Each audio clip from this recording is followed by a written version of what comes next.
Sir, you can speak now. Good morning, sir.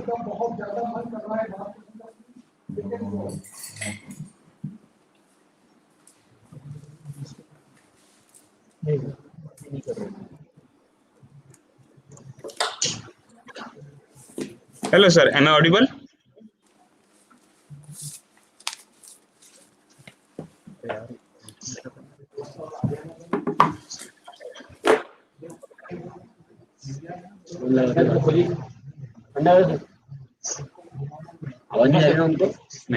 Hello, Arjun, sir. Can you hear me? Yes, sir. Yes, sir. We can hear you. Thank you. Namaskar. Hello. Good morning, sir. Can you hear me? Yes, sir. We can hear you loud and clear. Okay.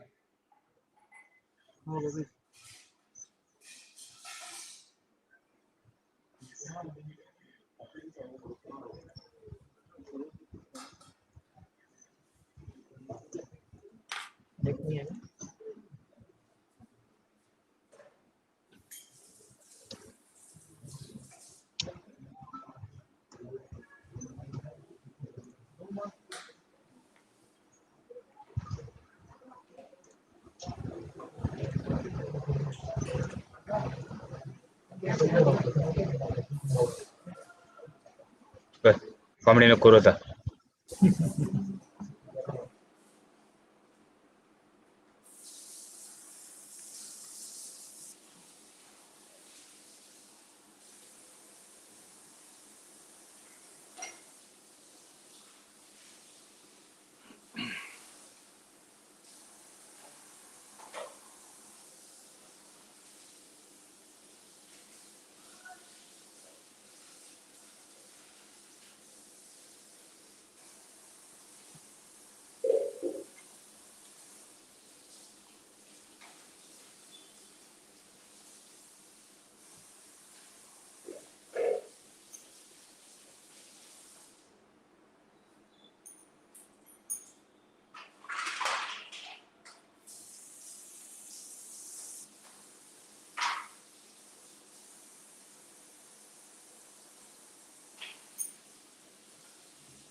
Good morning, everyone. I am Dr. Ajay Palupada, HOD, Physical Education Department, CP Amravati. Welcomes you in National Level Faculty Development Program on Research in Multidisciplinary Studies organized by Department of Physical Education, Degree College of Physical Education, Amravati. Dignitaries for this program, Honorable Vice Chancellor Swarnim Gujarat Sport University, Dr. Arjun Singh Ra. In his presence, other dignitaries of the dais, President of this function, Dr. K.K. Devnath sir, Dr. Madhuri Chanke madam, Dr. Khandagade sir, Dr. S.P. Deshpande sir, in presence of our chief guest and inaugurator of this function, I request all the dignitaries to come on the dais and worship Goddess Saraswati and light the candle to start the function. Please, I request all the dignitaries, Dr. K.K. Devnath sir, Dr. Madhuri madam, Dr. Khandagade sir, Dr. S.P. Deshpande sir, sir, sir, please.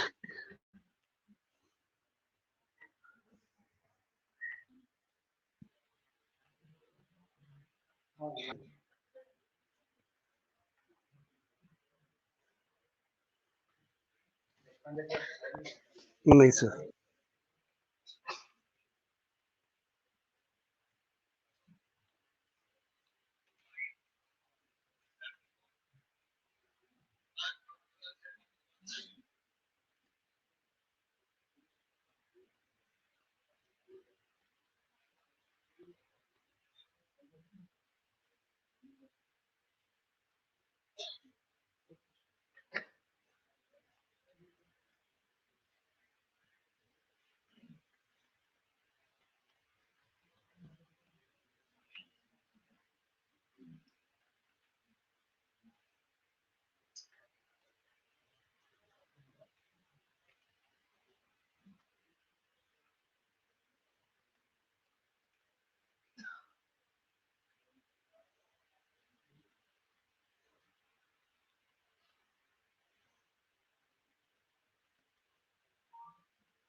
I request Dr. Devnath sir, Madam Dr.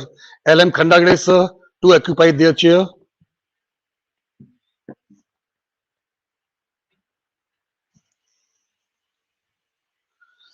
Respected inaugurator and chief guest of this function, Dr. Arjun Singh Rana, Vice Chancellor, Swarnim Gujarat Sports University, Nagar, Gujarat.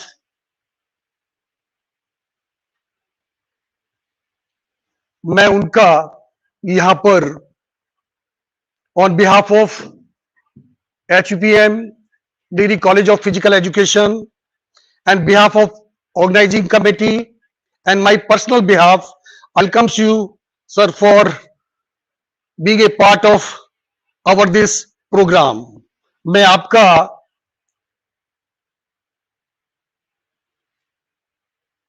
शब्द रूपी सुंदों से आपका यहाँ स्वागत करता हूं. Doctor K Devnath sir, principal degree college of physical education, आप इस आयोजन के अध्यक्ष हैं। मैं डॉक्टर प्राध्यापक सावकर सर से अनुरोध करता हूं कि वो उनका पुष्पगुच्छ देकर स्वागत करें।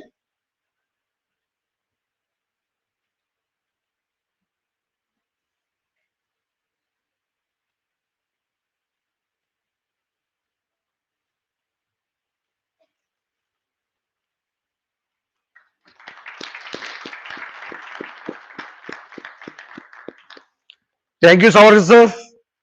मैं assistant professor doctor Anita madam से अनुरोध करता हूं कि वो हमारे इस आयोजन की organising secretary doctor Madhuri Chanke madam का पुष्पगुच्छ देकर स्वागत करें। Doctor Anita madam.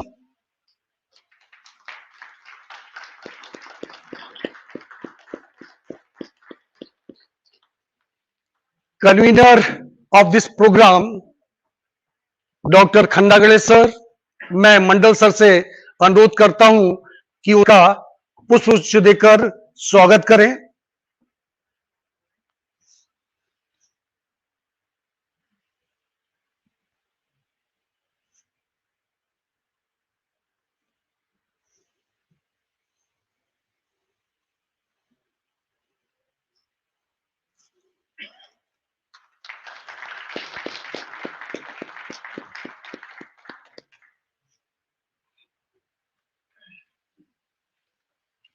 ऑनरेबल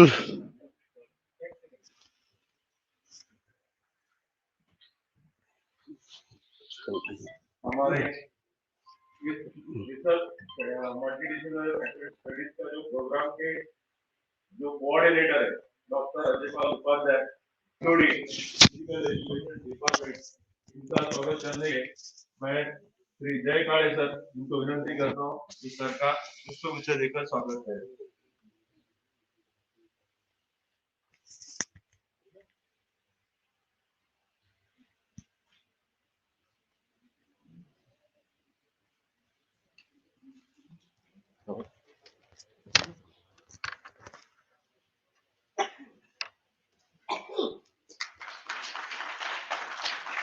धन्यवाद sir.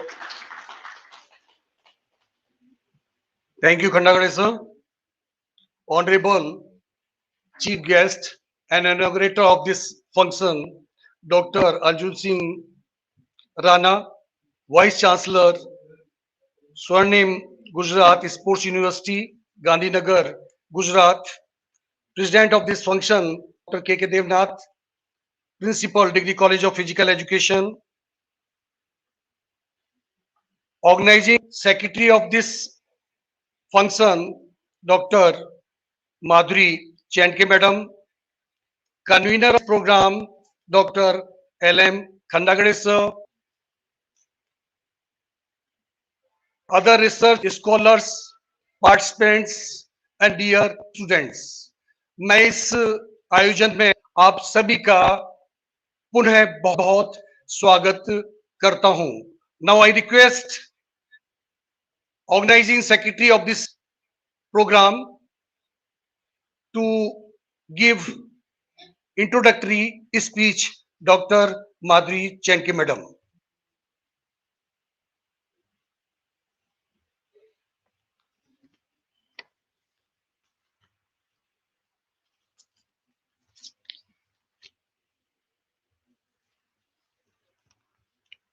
A very good morning.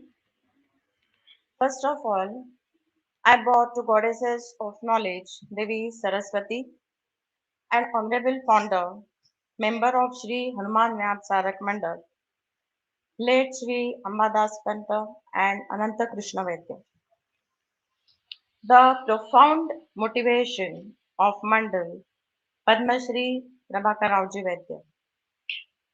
Honorable President of the function, Dr. K. K. Devnath, Principal, Degree College of Physical Education, HVPM Amravati.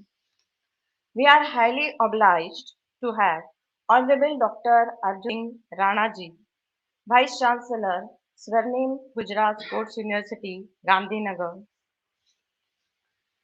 HOD of Degree College of Education, Department of Physical Education, Dr. Upadhyay sir, Dr. Lakshmikant Khandagare, coordinator, convener of this FDP program, and all dear participants. I welcome you all on the behalf of Degree College of Physical Education and HBP Mandal Amravati. I would like to present a brief information about HBPM and DCP. The voluntary social institution established in the form of small sports club called Hanuman Club in the year 1940 by Vaidya brothers named Ananta Krishna and Ambadas Panta Krishna Vaidya. There were two objectives of the mandal. One was to instill in youth the spirit of national freedom movement and inspire them to join the movement. And second, the uplift the traditional system of exercise and sports and to develop physical fitness. The national leaders like Mahatma Gandhi, Subhash Chandra Bose, Lala Lajpat Rai, Dr. Madan Mohan Malviya, Dr. Rajendra Prasad, and many other luminaries had visited the institution and appreciates its work and service. Martyr Shivram Hari Rajguru and Martyr Dhaneshwar Deshpande were the two illustrious students of this institution. Mandal trained and groomed the youth in Indian traditional sports and games and also promoted the activity not only in India but abroad. Mandal started the regular program of physical education to provide trained and disciplined physical education teacher by establishing this training college in the year 1967. The college is conferred the autonomous status in the year 2007-2008 and still it is in continuation. College re-accredited by NAC Bangalore in A grade in the year 2019. College gradually started courses in the stream like engineering and technology, commerce, social science, etc. Being multidisciplinary college, we are always motivated to do the multidisciplinary research work. The college has developed research projects like coach assistant system, all Indian University sports information system, etc.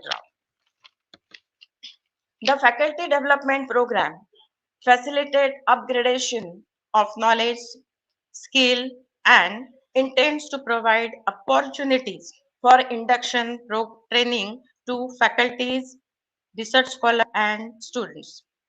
Faculty development program has been considered as a standalone educational pedagogy in a fostering knowledge and professional skill of faculty. Short-term faculty development program on research in multidisciplinary study is organized by the Department of Physical Education, Degree College of Physical Education, Amravati, from 30th November to 4th December 2021. This FDP is organized with a view to infuse the research culture in the participants, keeping in mind the research methodology course so that the participants are motivated for individual research and participate in national international journal conferences efficiently. Hope this 5 days faculty development program proves to enhance the research vitality in each of the participants. Thank you.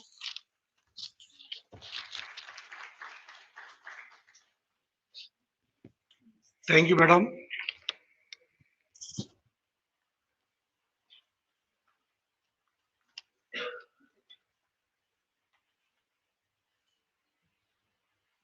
Honorable chief guest, inaugurator of our function, Dr.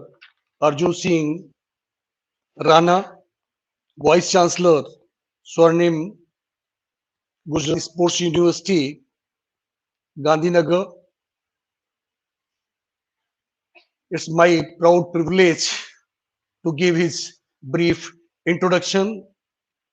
Dear friends, He was a nodal officer, brand ambassador of Fit India movement in Gujarat, ex-physio come trainer of Indian senior junior national cricket team, which comes under BCCI, manager ICC T20 Cricket World Cup. He has done doctorate in physical education and sports and also doctorate in sports management. It's our, we are very fortunate to have such a great, eminent personality to inaugurate our faculty development program. I request our today inaugurator come chief guest of this our national level faculty development program to inaugurate and address our participants of faculty development program.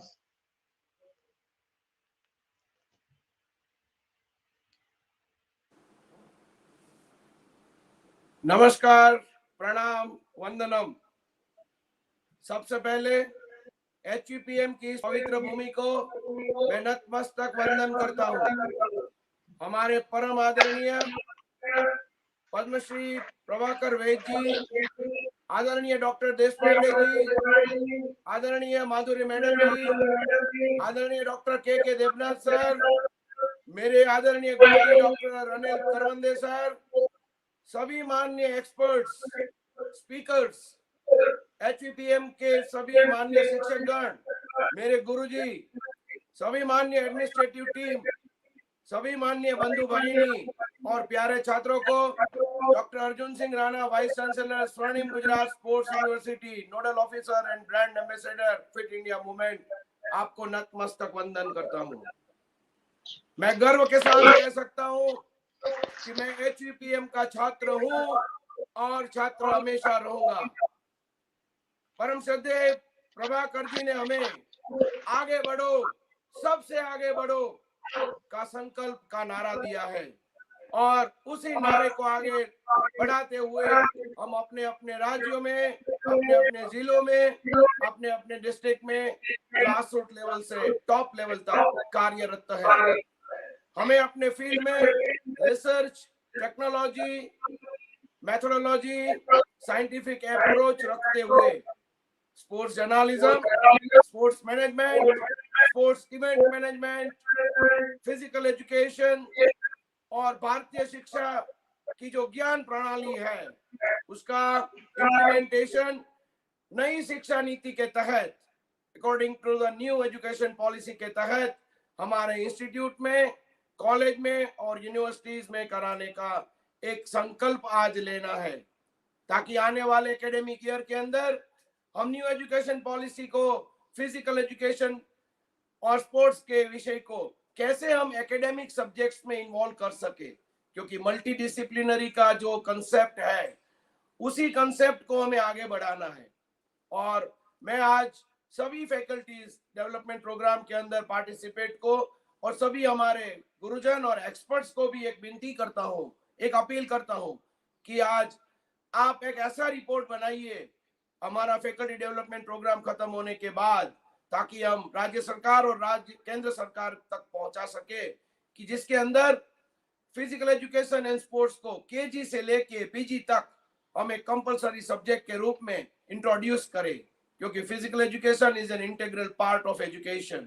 और नई education policy के अंदर fitness और wellness और physical education की नींव रखी गई है। मैं देवनाथ जी मेरे गुरुजी के हाउस में था, तो देवनाथ जी आपको स्पेशल प्रणाम और वंदन करता हूँ। और आने वाले दिनों में अगर मौका मिला और आप लोगों ने कुछ आयोजन किया तो हम लोग रूबरू भी मिलेंगे और आने वाले महीनों के अंदर हम स्वर्णिम गुजरात स्पोर्ट्स यूनिवर्सिटी और क्रीड़ा भारती के माध्यम से हमारे प्रसाद महानकर जी और अनिल करवंदे सर के मार्गदर्शन में एक नेशनल सेमिनार कि हमारा मॉडर्न इकोसिस्टम क्या है और हमारा एंशिएंट इकोसिस्टम भारतीय ज्ञान प्रणाली में क्या था, फिजिकल एजुकेशन एंड स्पोर्ट्स का जो पूरा इकोसिस्टम है उसके लिए हमने पेपर्स भी इनवाइट किए। आप सभी को निमंत्रण भेजा जाएगा। आप सभी को मैं आज ही निमंत्रित करता हूं कि आप लोग भी रूबरू आइए गांधीनगर, हमारे मेहमान बनिए और स्वर्णिम गुजरात स्पोर्ट्स यूनिवर्सिटी के छात्रों को भी अपने ज्ञान का आप हिस्सा बनाइए। एचवीपीएम ने हमें सिखाया है कि अनुशासन से जिंदगी कैसे जी जाती है। मैं ताऊ जी और सभी गुरुजनों का इसके लिए आभारी हूं। हमारे परम श्रद्धेय प्रधानमंत्री नरेंद्र मोदी जी को एक उनके स्वप्न समान 2011 के अंदर एक उन्होंने ड्रीम प्रोजेक्ट रखा था कि जिसमें स्वर्णिम गुजरात स्पोर्ट्स यूनिवर्सिटी गुजरात के अंदर एक स्पोर्ट्स यूनिवर्सिटी हो और गुजरात के तमाम छात्र, भारत भर के तमाम छात्र स्पोर्ट्स में अपना कैरियर बनाए, स्पोर्ट्स में डिग्री ले और नेशनल इंटरनेशनल लेवल तक अपने स्पोर्ट्स कैरियर को आगे बढ़ाए। उसी नींव को आगे चलाते हुए 2 साल पहले हमारी जिम्मेवारी एज ए वाइस चांसलर दी गई, जो हम सभी को पूरे गुजरात में और पूरे भारतवर्ष के हमारे क्रीड़ा भारती के माध्यम से, हमारे सेवा भारती के कार्यकर्ताओं को भी साथ में जोड़ते हुए, हमारे एकल विद्यालयों को भी साथ में जोड़ते हुए हम लोग ग्रास रूट लेवल से टॉप लेवल तक कैसे पहुंचा जाए, उसके लिए मैं और मेरी स्वर्णिम गुजरात स्पोर्ट्स यूनिवर्सिटी की पूरी टीम कार्यरत है और कटिबद्ध है कि आने वाले दिनों में, आने वाले सालों के अंदर हम प्रधानमंत्री जी का सपना जरूर पूरा करेंगे कि फिजिकल एजुकेशन एंड स्पोर्ट्स का कोई भी आदमी फिजिकल एजुकेशन एंड स्पोर्ट्स का फील्ड हमारा विश्व गुरु बनने के लिए नींव के अंदर एक पत्थर की भूमिका में रहेगा। मैं भी एक पत्थर के समान उस नींव की भूमिका का एचयूपीएम का छात्र हूं, जिसका मुझे गर्व है। आप सभी छात्रों को भी मैं विनती करता हूं कि आप भले आपका 3 साल का या 1 साल का प्रोग्राम एचयूपीएम में चले, मगर एक एक गुरुजन को एक एक सेकंड, एक एक मिनट के लिए आप अकेले मत छोड़ना। कोई भी क्वेश्चन से आप उनको पूछना। आपके जिंदगी के सवाल भी आपको एचवीपीएम से ही मिलेंगे, क्योंकि जिसका मैं साक्षी हूं। एचवीपीएम कैसे हमें, हमारे बच्चों को चारित्रवान, गुणवान, बलवान और उनको संवेदनशील और उनको राष्ट्र समर्पित कैसे बनाना है वो सिखाता है। जो हमारे आजादी के पहले भी एचवीपीएम ने इतना काम किया है, आजादी के बाद की भी हम सभी प्रोडक्ट है, तो हमें इसी प्रोडक्ट को आगे बढ़ाना है। पूरे भारत के अंदर जितने भी फिजिकल एजुकेशन एंड स्पोर्ट्स के कोई भी आप स्कूल देख लो, कॉलेज देख लो, यूनिवर्सिटीज देख लो, स्पोर्ट्स डायरेक्टर्स देख लो, फिजिकल एजुकेशन एंड स्पोर्ट्स के कोऑर्डिनेटर्स एंड फैसिलिटेटर्स आप देख लो, अच्छे से अच्छे खिलाड़ी देख लो, उसमें आपको एचवीपीएम के छात्र ही मिलेंगे। तो एचवीपीएम इतना बड़ा फाउंडेशन, इतना बड़ा नींव हमारे सामने रखा है। और आज फैकल्टी डेवलपमेंट प्रोग्राम के अंदर मैं आप सभी फैकल्टीज को, जितने भी पार्टिसिपेंट है सभी को आज स्वर्णिम गुजरात स्पोर्ट्स यूनिवर्सिटी के लिए भी निमंत्रित करता हूं कि आने वाले समय में आपको research and technology, research methodology और भारतीय शिक्षा ज्ञान प्रणाली और आपको जो भी जरूरत है तो हम लोग आदान प्रदान करेंगे, क्योंकि ज्ञान बांटने से बढ़ता है, ज्ञान को हमारे पास रखने से बढ़ेगा नहीं। और हमें जितना भी अचीवमेंट हमने किया है, हमें कोई भी लेवल मिले, चाहे ग्रास रूट लेवल भी मिले या हमें टॉप लेवल भी मिले, हमें तो कोई भी लेवल पे एक निष्ठा से, एक संकल्प से काम करना है और हमारे छात्रों को और बलवान और मजबूत बनाना है। हमें अपने अपने राज्यों को फिट रखना है। फिट इंडिया मूवमेंट कौन चलाएगा? मोदी जी का स्वप्न 2019 का फिट इंडिया मूवमेंट की संकल्पना वो कौन चलाएगा? वो कोई ड्राइंग टीचर या म्यूजिक टीचर नहीं चलाएंगे। हमारे फिजिकल एजुकेशन एंड स्पोर्ट्स के जितने भी टीचर्स है, शिक्षकगण है, मैं भी उसमें शामिल हूं, वो ही चलाएंगे। तो इसी श्रृंखला को आगे बढ़ाते हुए फिट इंडिया मूवमेंट को आप अपने यूनिवर्सिटीज, अपने कॉलेज में, थोड़े महीने पहले मैं नागपुर आया था, नागपुर यूनिवर्सिटी के साथ भी हम लोग एक एमओयू करने जा रहे हैं, जिसके अंदर फैकल्टी डेवलपमेंट प्रोग्राम भी होगा और नागपुर यूनिवर्सिटी एफिलिएटेड जितने भी कॉलेजेस हैं उसमें फिट इंडिया यूथ क्लब की स्थापना की जाएगी, ताकि हमारे एक एक कॉलेज से युवा आगे आए और फिट इंडिया मूवमेंट के अंदर फिजिकली फिट कैसे रहना है, कैसे आपको मेंटली स्ट्रांग रहना है, योगा प्राणायाम का और हमारे सनातन भारत की संस्कृति का दर्शन कराते हुए हमें कैसे सात्विक आहार लेना है, न्यूट्रिएंट डाइट कैसे लेना है, हमें अपने आप को कैसे फिट रखना है, हमारे पूरे परिवार को कैसे फिट रखना है और हमारे राज्य और राष्ट्र को कैसे फिट रखना है, मजबूत बनाना है, ताकि आने वाले दिनों में हम एक नया भारत का निर्माण कर सके। प्रधानमंत्री जी का सपना एक अखंड भारत का। आपने भी इतिहास पढ़ा है, सबने इतिहास पढ़ा है। भारत माता के कुछ टुकड़े हुए थे, तो हमारे फिजिकल एजुकेशन और स्पोर्ट्स के दायरे में रह के हमें एक राष्ट्र श्रेष्ठ राष्ट्र बनाना है, और हमारे स्पोर्ट्स और फिजिकल एजुकेशन के दायरे को हमें और एक्सपांड करते हुए इन्हीं बिखरे हुए टुकड़ों को फिर से मिलाना है। एक अखंड भारत, एक नया भारत का निर्माण करना है। इसी के साथ एचयूपीएम की पूरी टीम को, ऑर्गेनाइजिंग कमेटी को, और हमारे सभी पार्टिसिपेंट्स को, और स्पेशली हमारे मेरे गुरुजी अनिल करवंदे सर और हमारे ताऊ जी को प्रणाम करते हुए, माधुरी मैडम को, आप सबको, देवनाथ सर को नतमस्तक वंदन करते हुए, देशमुख सर को फिर से मेरी पुरानी यादें आज ताजा हो गई जब हमने आपका एचवीपीएम का हमारा हॉल देखा। हमें भी इच्छा हो गई कि हम भी आके आज जहां विद्यार्थी बैठे वहां बैठे, और ताऊ जी और प्रभाकर सर और देश पांडे सर, हमारे देवनाथ सर हमारे सामने लेक्चर्स ले और उनसे हम एक नया ज्ञान प्राप्त करें।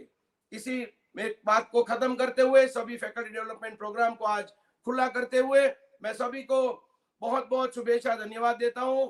एचवीपीएम का मैं हमेशा ऋणी रहूंगा, आभारी रहूंगा कि आपने मुझे ये मौका दिया यहाँ पे बोलने के लिए और आप सबसे ऑनलाइन रूबरू होने के लिए। मेरी वाणी को विराम देते हुए आप सभी को जय जय गरवी गुजरात, जय महाराष्ट्र, भारत माता की जय, वंदे मातरम।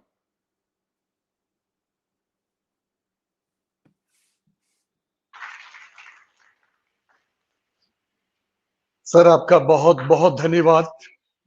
इस ओजस्वी भाषण ने हमारे सभी पार्टिसिपेंट्स को बहुत ज्यादा प्रोत्साहित किया है।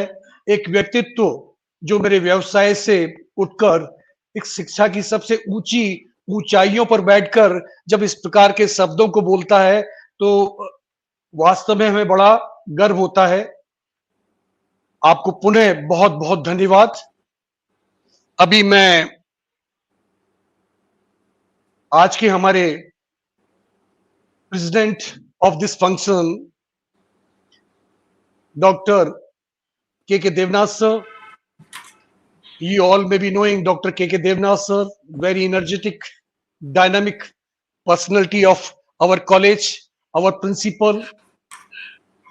He's a very good academician, a sportsman, and still at this age he compete in lot of veteran events, and because of his participation various time he brought glory to our institution, nation, and become example to lot of our physical education teachers and students. He has done PhD, conferred DLIT also because of his contribution in physical education.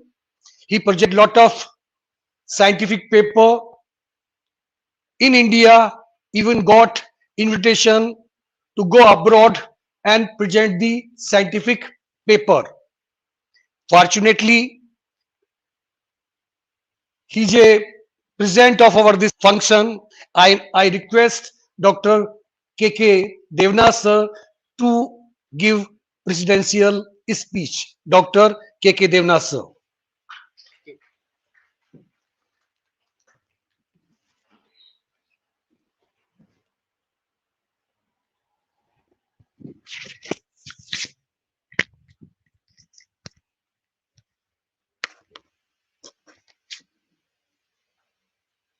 Thank you so much, Dr. Upadhyay ji, for giving me a chance of speaking to the whole fraternity. Thank you once again.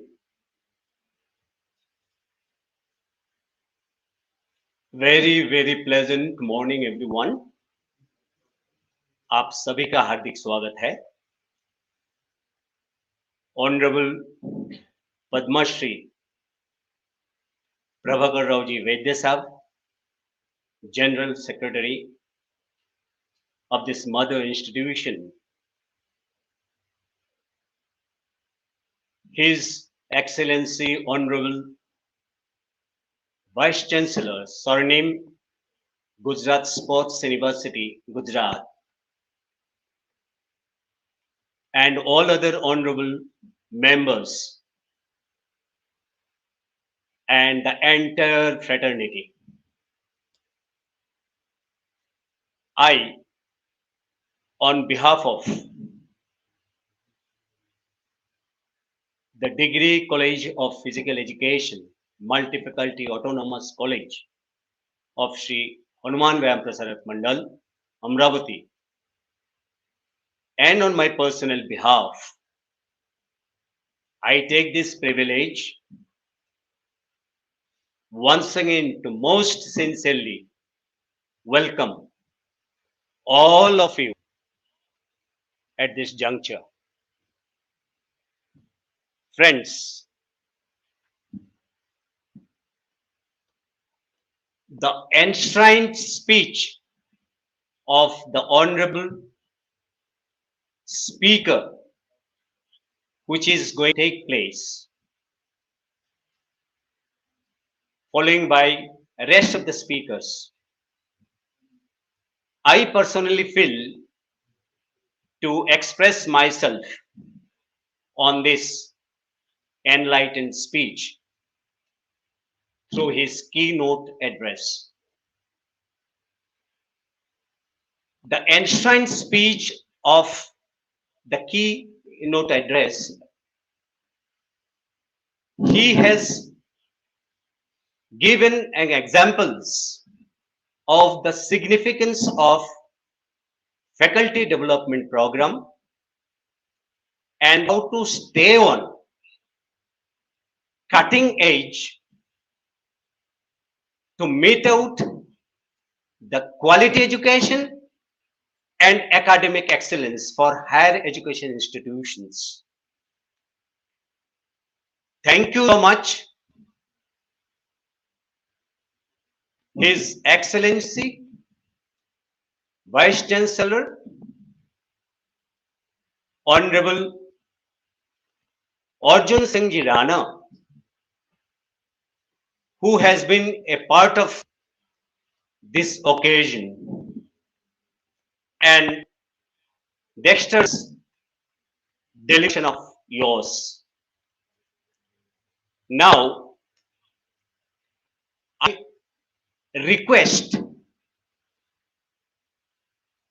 entire fraternity to bear out with me of my introspection in a note form, in a line to be read out at this moment.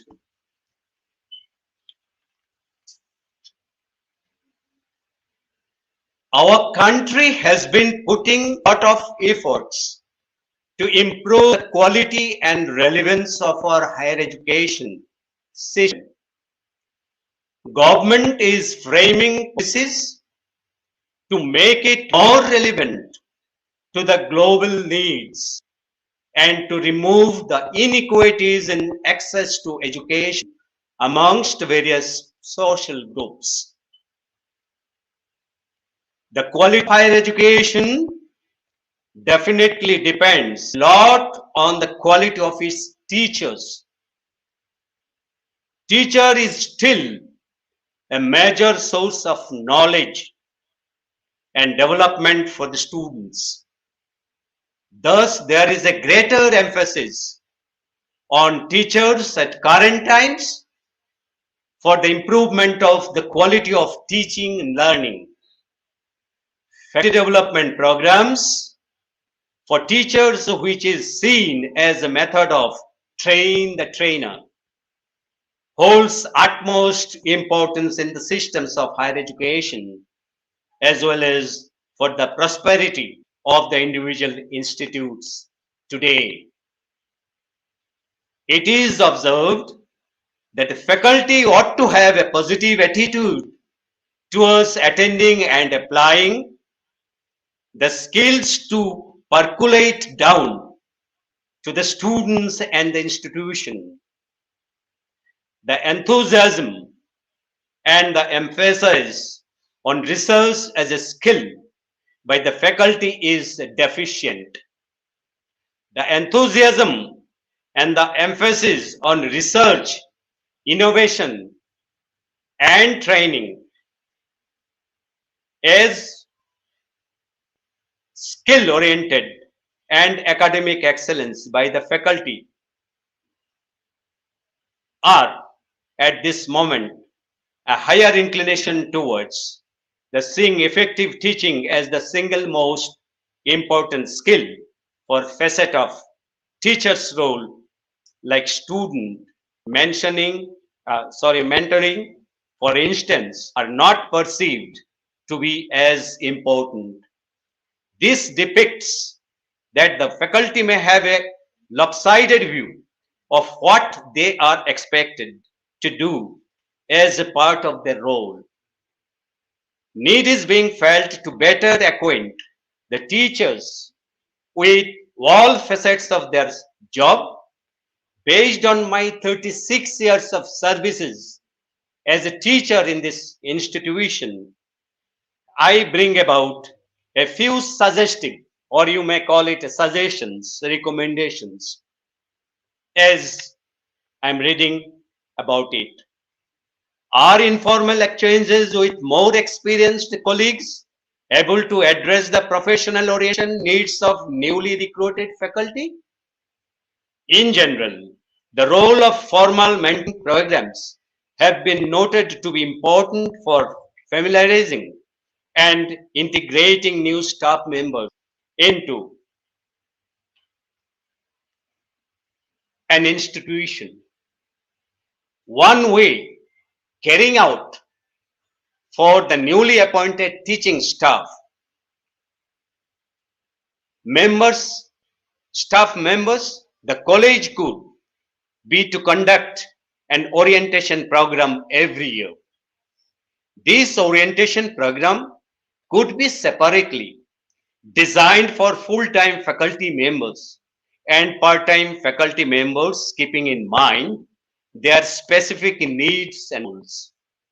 The content of these programs could focus broadly on teaching methods, designing course syllabus, conducting discussions, lecturing skillfully, constructing tests, lesson planning, and organization, cognitive styles of learning of students, evaluating one's own teaching, identifying resources for research, funding, providing information to the newcomers about support services for faculty and students that are offered by the college. The duration of this program could vary. For part-time faculty, a quick orientation on interesting teaching styles and information about support services provided by the college to students and faculty would probably suffice. What can an institution expect in the way of benefits and costs if it decides to sponsor a substantial orientation program for new faculty members? Value for individual faculty member. They learn how to approach the basic professional responsibilities as a faculty member more systematically and with a better information base. The faculty members established lasting contacts with other faculty members around campus. Newcomers can quickly get a sense of the real values of the institution, what new directions the college is heading in, and what the relative priorities are. Next is value for the institution. These programs shorten the learning time needed for newcomers to become fully functioning members of the organization. These programs seems to increase the ability of the faculty members to identify with their institution. I personally feel the potential professional competence of the faculty, considering that time is of great organizing faculty development programs, can keep it on campus for not more than 2 hours daily rather than keeping it half day full day programs and no more than once or twice a year. Having an institutional level policy to create time slots, time to have intra and interdepartment interactions, sharing of recent research and current trends. If such a time slot created and utilized in the right spirit, it would enhance the quality of work carried out. Considering mixed response about whether it is beneficial to have formal methods to informal, some saying it get reported and some saying it is not required. One thing that is clear is that there is no clear recognition of teachers putting in such efforts. I again feel that innovative ideas is recognized publicly can motivate teachers for being open to learning of newer methods of curriculum transaction. The credit system is introduced to our multi-faculty autonomous college since conferred upon. College has been grappling with burden of more number of examinations, hence double the evaluation. On the other hand, the system results in less time to deliver subject content to the students. With this increased pressure to deliver more, somewhat to deliver more in less time, certain skills are necessary to adapt to the new scenario. I recommend that having some workshops on designing assignments, time management, and stress management can benefit.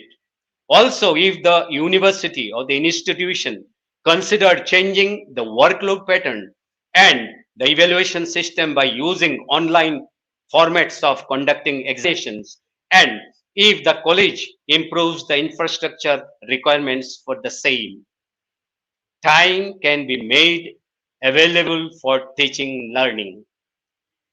Thank you so much, everyone. Once again, before I leave this platform, I would like to mention into the context as Dr. Arjunji Singh Rana said it very well. I tell you one thing, he was very curious student. He was one of the bosom students in my group, in my institution. And and he has been the first leader of my group, and he has discharged his duties and the responsibilities as it was assigned. So मैं हम सभी का तरफ से मैं इनको फिर से एक बार बधाई देता हूं क्या आज या status he has achieved has conferred upon the privileged and honored upon is really a matter of pride. Thank you very much, Mr. Arjunji Rana. Thank you once again, everyone, all of you. Thank you very much.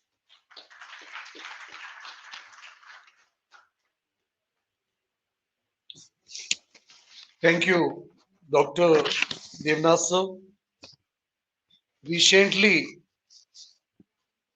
Vice Principal, Degree College of Physical Education, Dr. S.P. Deshpande sir, have joined us. I request Dr. S.P. Deshpande sir, so please come on the dais.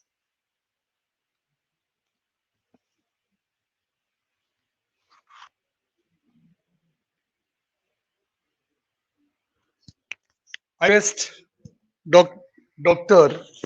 V. Pandey sir, मैं Pandey sir से अनुरोध करता हूं कि sir का पुष्पगुच्छ देकर स्वागत करें.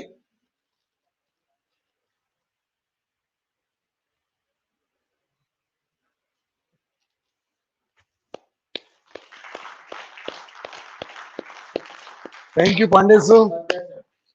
With your permission, I would also like to offer a bouquet on my behalf to Dr. S.P. Deshpande, who is a man of principle and man of key persons in the institution.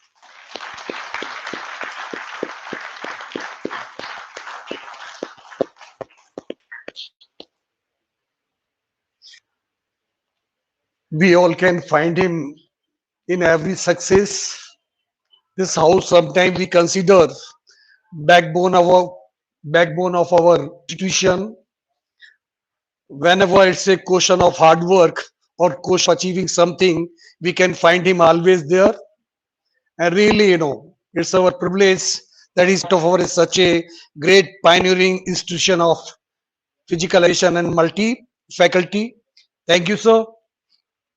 Now I request convener of this faculty development, national level faculty development program, Dr. L.M. Khandagade, sir, to render vote of thanks. Dr. L.M. Khandagade, sir.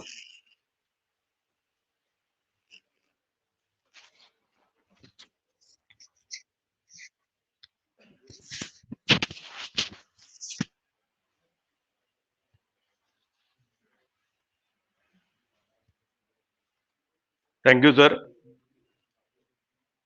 It's my proud privilege to share the responsibility of rendering vote of thanks to all dignitaries of inaugural functions.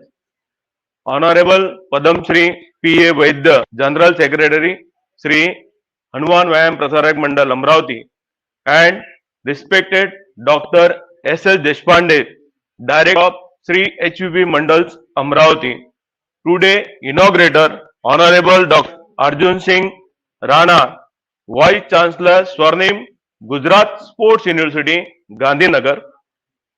Today, keynotes, President of Program Dr. K. K. Devnath sir, Principal of Degree College of Physical Education Amravati, and respected Dr. S. P. Deshpande sir, Vice Principal of Degree College of Physical Education Amravati.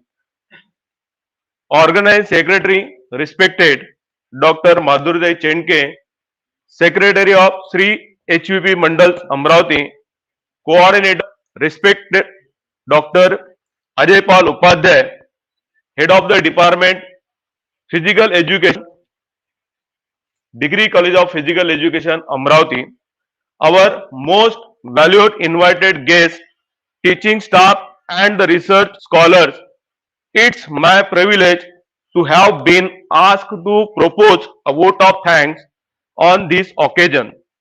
I, on behalf of Degree College of Physical Education Amravati, let me call it fraternity of research here together, and on behalf I extend a very hearty vote of thanks to all speakers for gracing your important work and sharing with us your opinion today. I present profound gratitude to Honorable Dr. Arjun Singh Rana for being an inaugurator of the program. I big thank you Dr. Madhurjay Chenke for an introduction of today's program. I would like to express our sincere thanks to Dr. K. K. Devnath for giving an excellent presidential speech on the program. Further, we are grateful to Dr. Ajay Pal Upadhyay for being the coordinator and hosting the opening ceremony. We are all inspired by your great words. Finally, I would like to take this opportunity to place the record on record our hearty thanks to our technical team, FDP, for the perfect technical support and guidance they have extended to all of us. I also extend my thanks to Dr. Nitin Wankhede, Assistant Professor Jay Kare, and Pushpak Khonde for an entire technical team for their enormous cooperation in the organization of this event.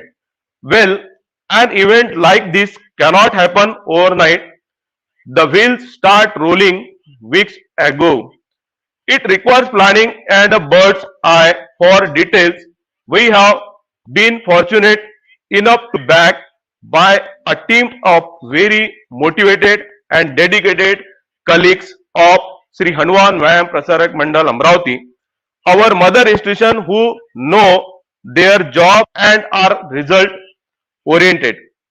I cannot thank everyone enough for their involvement and their willingness to take on the completion to task beyond their comfort zone. Once again, I want to state that we are all most grateful to all speakers on this stage, online and offline.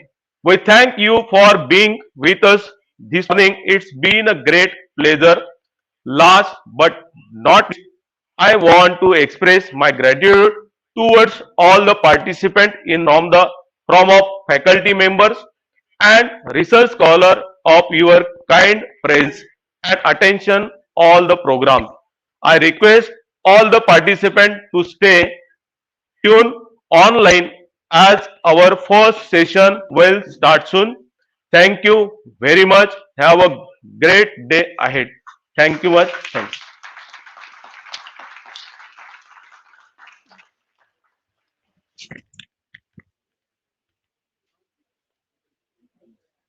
Here, this inauguration function is over.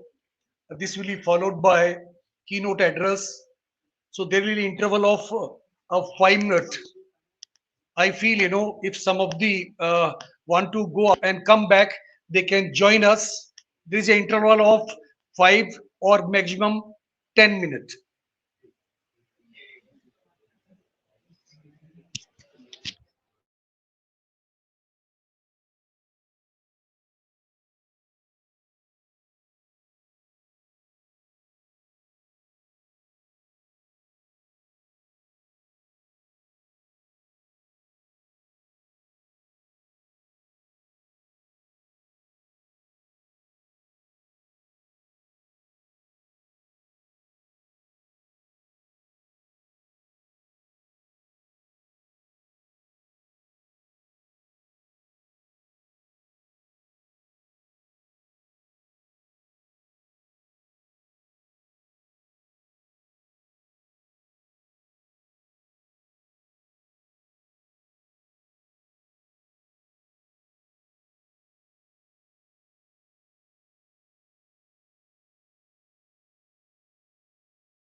Hello, Dr. Gulani sir. I hope you are ready, sir.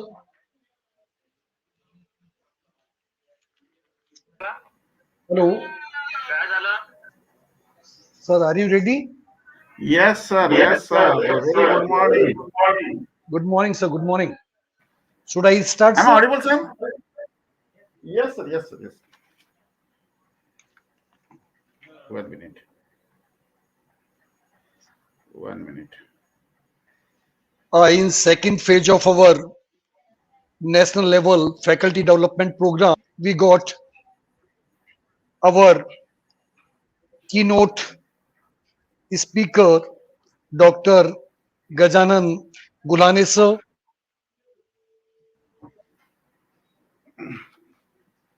professor and head of postgraduate department of education, Sant Gadge Baba, Amravati University, Amravati. मैं थोड़ा उनके बारे में आप परिचय करा देना चाहूंगा.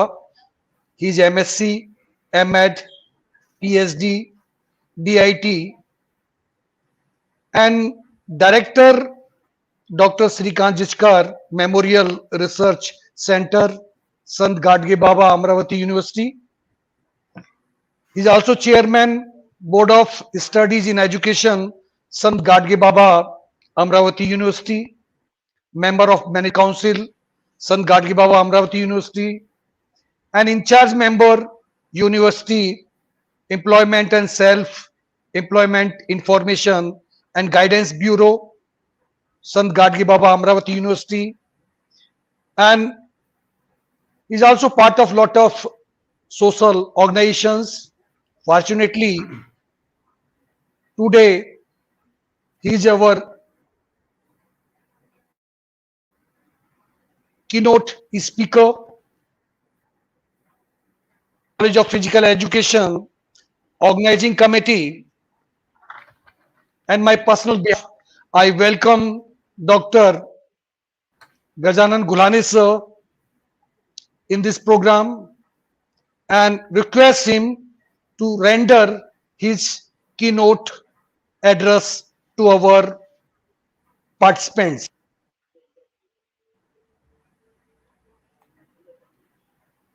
Thank you, sir. Thank you, sir. I'm going to share my slides. 1 minute. Screen.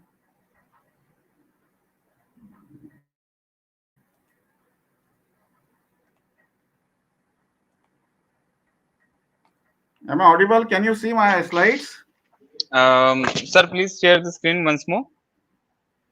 1 minute. Again, I'm going to stop here. Yes, sir. 1 minute. So first sharing option, share the screen. So then entire screen, share, and then PPT. Can you see in slide? Just a second, sir. Yeah, actually, yes, sir. Yes, sir. I got it now. Okay, sir. Multidisciplinary research Yes, sir. Yes, sir. opportunity and challenges. Yes, sir. Okay, thank you, thank So you. you can Shall I start? you hide the bar or in the down. There is a hide button. Click the hide button.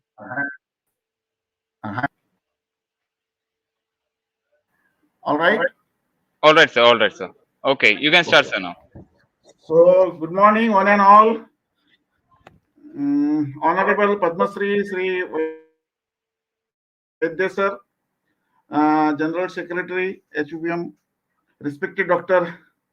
S.H. Deshpande sir, Director HUPM, and respected, just we have heard the very enthusiastic speech of Honorable Vice Chancellor Dr. Arjun Singh Rana sir, Gujarat Sport University, Gandhinagar, respected Dr. M.S. Chenke Madam, Organizing Secretary, our colleague Dr. Devnath sir, respected Principal, Degree College of Physical Education, my colleague Dr. Upadhyay sir, second colleague Dr. Kadlagade sir, and distinguished delegates joined from all over the country for this online 5-day FDP program.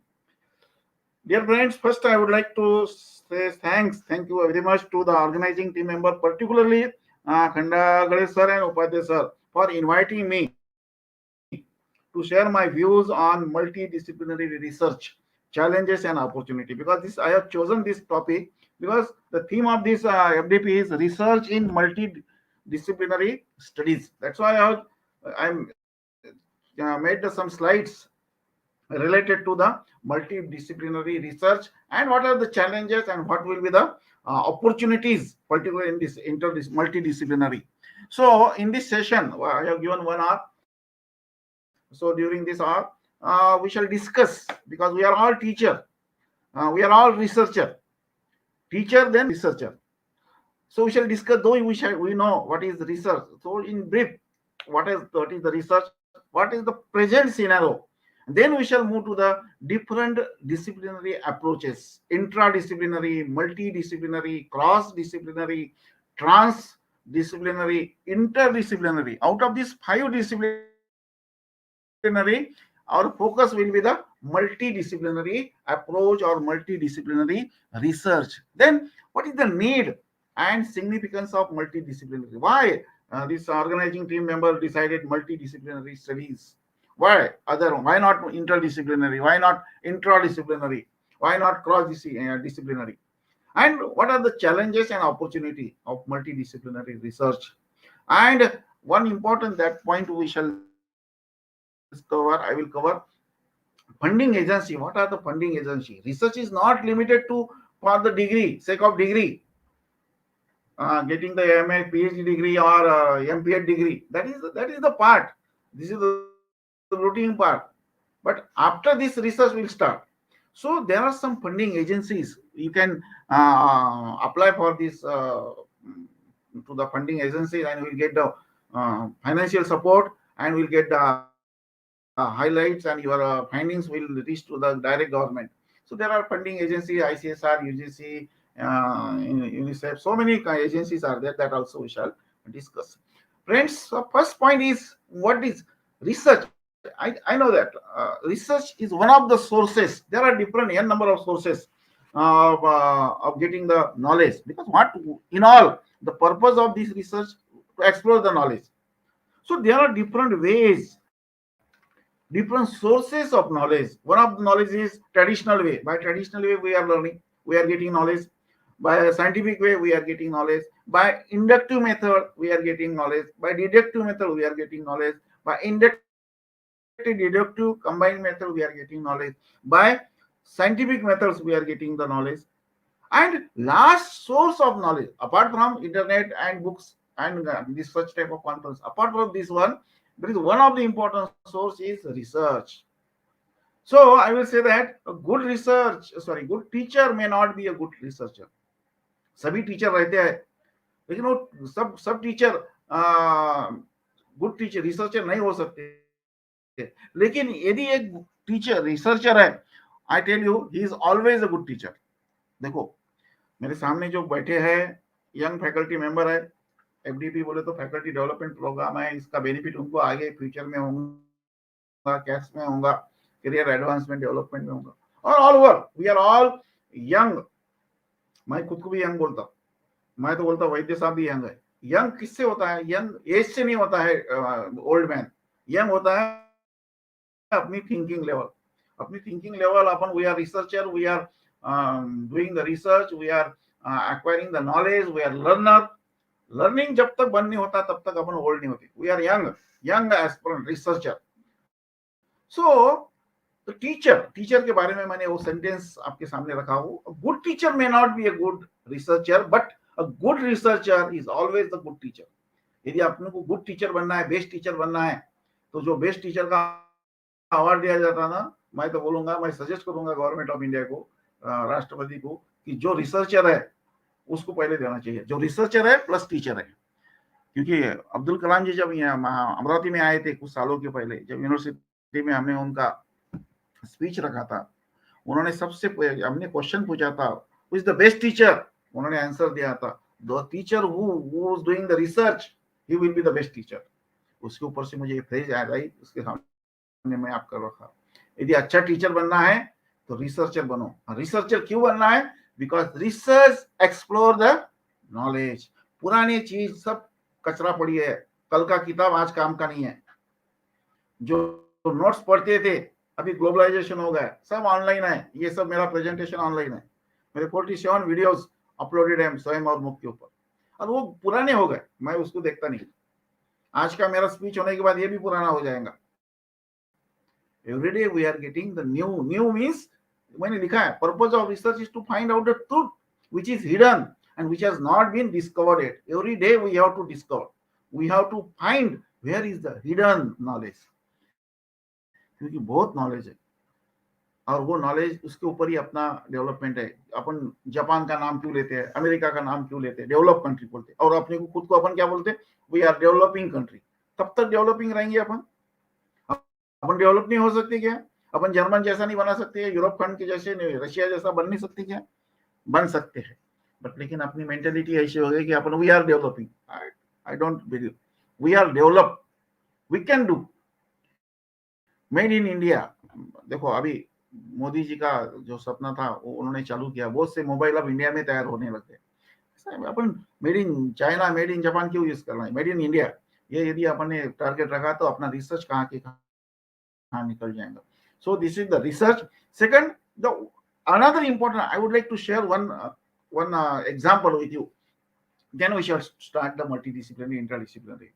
The first step of research is we should have a habit of asking the question. जब मैं एक example मैं आपके सामने रखा हूं, doctor Harsh is working, suppose he is the head. जैसे अभी देवनाथ सर अभी उन्होंने बढ़िया स्पीच दिया। देवनाथ सर एक हेड है, डायरेक्टर of physical education, वहाँ के institution degree college of physical education, one of the best college in India, Asia खंड में सबसे बड़ा कॉलेज है, उसके वो हेड। एज ए हेड और as a teacher educator of the institution, he might be interested in finding the answer to the theoretical question. देखो नैक जो आता है, नैक क्वेश्चन पूछते हैं आपको, क्वालिटेटिव और क्वांटिटेटिव। जिसका आंसर अच्छा है उसको ए प्लस प्लस मिलती है, किसको ए मिलता है, किसको बी प्लस मिलता है, किसको ये मिलता है। Just like there are some question may rise in your mind as a head, as a teacher is also be head in the classroom.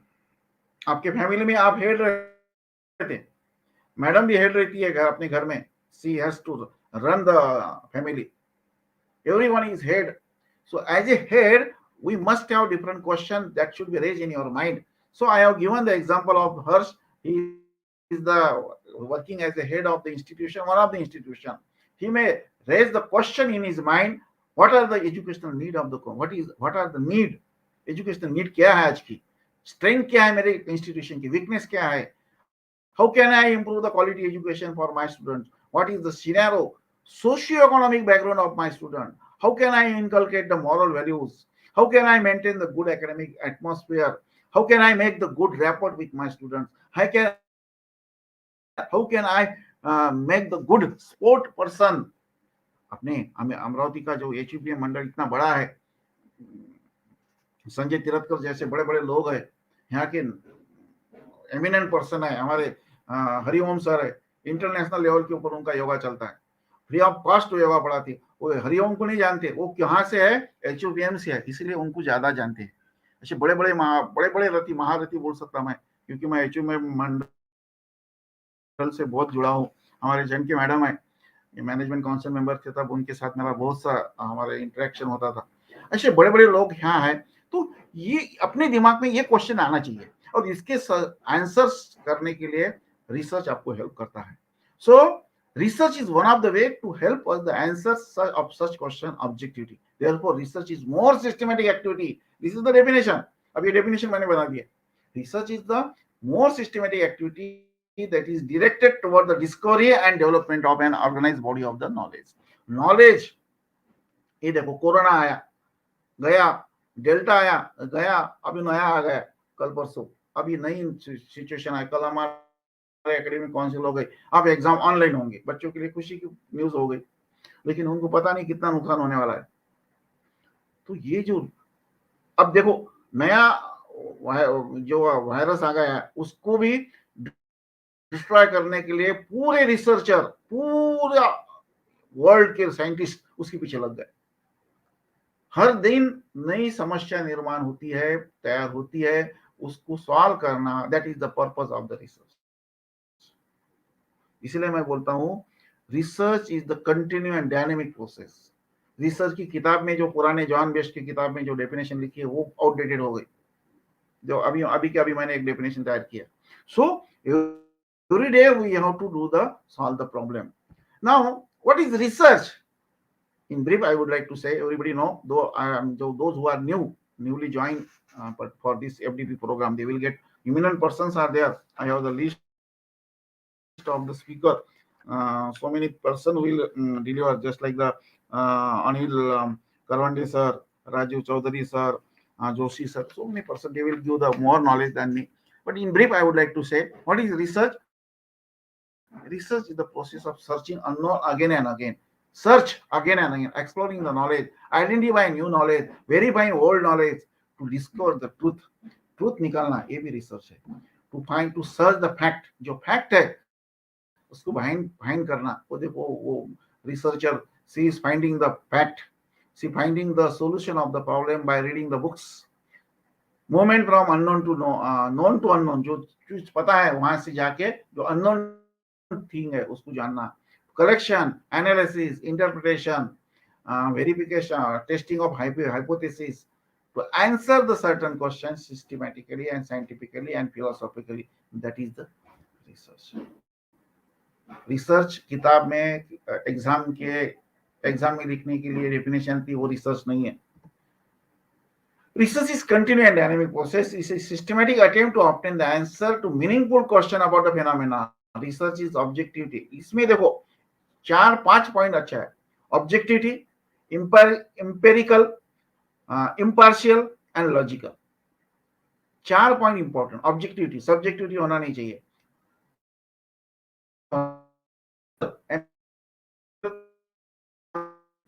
Evidence, जो दिखता है, आंखों से दिखता है, उसके ऊपर विश्वास रखना। और logical, it should be logical, जैसा कंप्यूटर का जो जन्म हुआ वो on the basis of logic होना चाहिए उसके ऊपर। Then we can say that and controlled observation, that means experimental method के द्वारा जो कुछ अपन नॉलेज प्राप्त करते हैं, ज्ञान प्राप्त करते हैं, वो हो गया सही रिसर्च। अब सबसे पहले आप बोलने की जरूरत नहीं, तो भी मैं न्यू रिसर्चर है इसलिए आपके सामने प्रेजेंट सिनेरियो रखने की जरूरत रखता हूं मैं, क्योंकि पता है तो भी रखता हूं, क्योंकि कुछ लोगों को पता नहीं होगा, क्योंकि वो ब्लाइंडली पीएचडी कर रहे होंगे, एमपीएच कर रहे होंगे, उसके ऊपर विश्वास मत रखो। The level of research in Indian universities is on decline day by day. मेरे पास कुछ डेटा है, मैंने एनालिसिस किया बहुत से थीसिस का, evaluation of the research thesis submitted in the Amravati University in the last 10 years. उसका एनालिसिस मेरे पास है।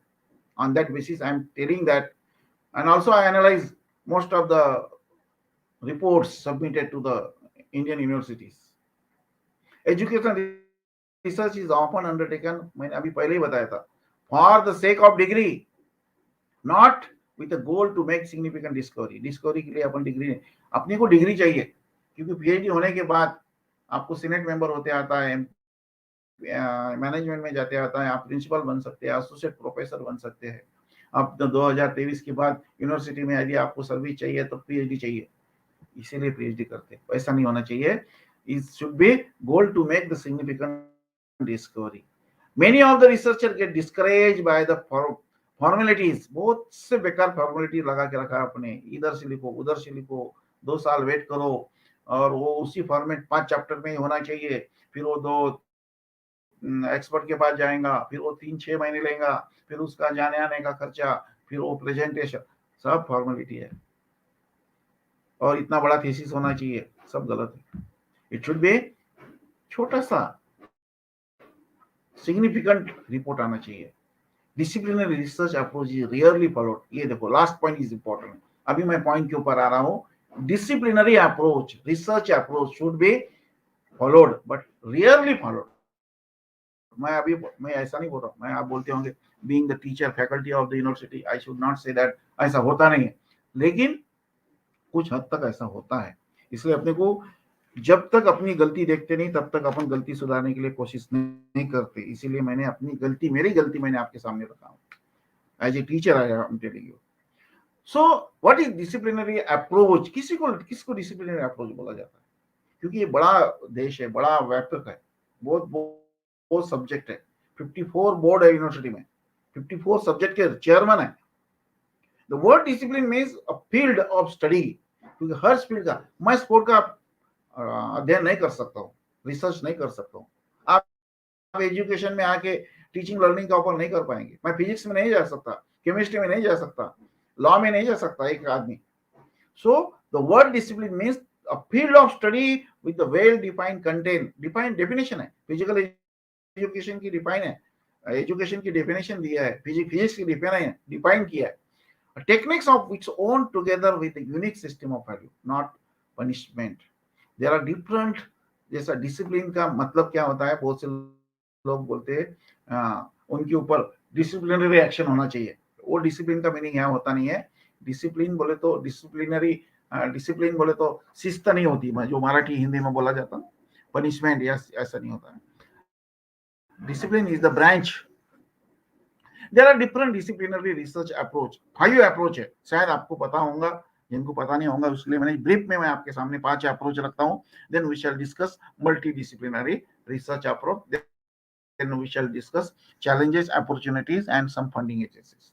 First one is interdisciplinary research, then multidisciplinary research, cross disciplinary research, transdisciplinary research and interdisciplinary research. We are in interdisciplinary research. That's why Pandagale sir called me as a keynote speaker in the Department of Physical Education, because physical education, home science, these are the part and parcel of the interdisciplinary research.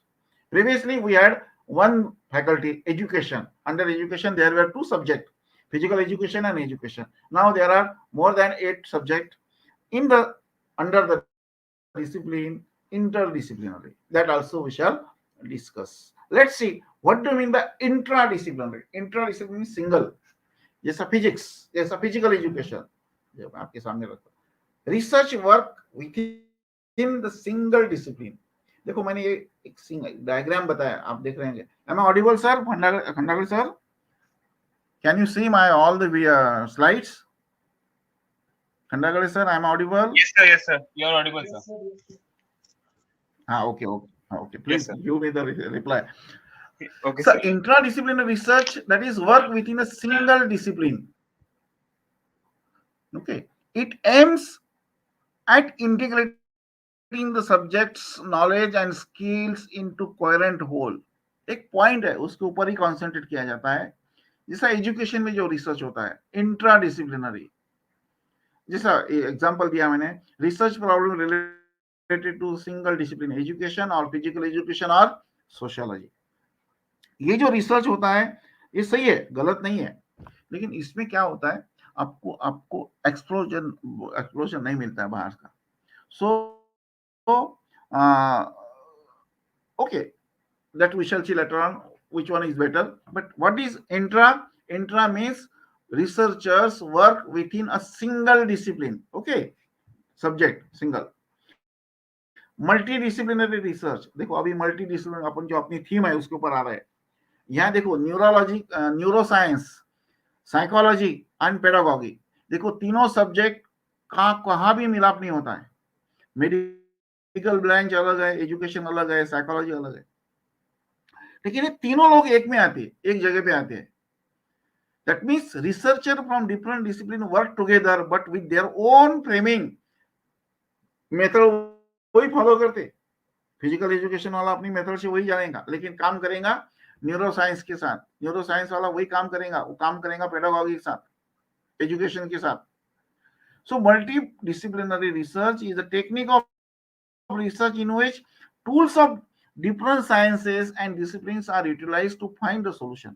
देखो मेरे tools में लेके जाऊंगा, physical education है, neuroscience है, physics है, chemistry है, psychology है। They will sit together and do the research. ऐसे कुछ टूल्स रहते हैं जो आप दूसरे के सब्जेक्ट के टूल्स यूज करके आप डाटा कलेक्ट कर सकते हैं। डेटा कलेक्ट करना एक स्किल है। ऑब्जेक्टिविटी बहुत इंपॉर्टेंट रहती है उसमें, सब्जेक्टिविटी नहीं आनी चाहिए। उसकी वैलिडिटी रिलायबिलिटी निकालते हैं अपन, सबको पता है। तो इसीलिए multi disciplinary research approach is very very essential for getting the good result, accurate result. देखो ये जो सब मिला के एक फिगर बनती, that is the one of. देखो ये आपको सबको पता है, छोटी सी स्टोरी थी। 6 लोग एक साथ में आ रही, इसमें 1 2 3 4 5 6 लोग बैठे हैं। हर आदमी अपना अपना व्यू रखता है, लेकिन साथ में जब बैठने के बाद उसका नया आउटपुट निकलता है। इट्स अ ट्री, क्योंकि उसको उतना ही दिखता है, अंधा है। इट्स स्नेक्स, उसका स्नेक जैसा दिखता है। It's a wall, it's a fan, it's a rope, वो जो पूछ है उसकी रोप जैसी लगती है। ये अपना अपना दिमाग लगाते हैं और वो रिसर्च करते हैं। देखो एक ये इंट्रा वाला एक तीसरा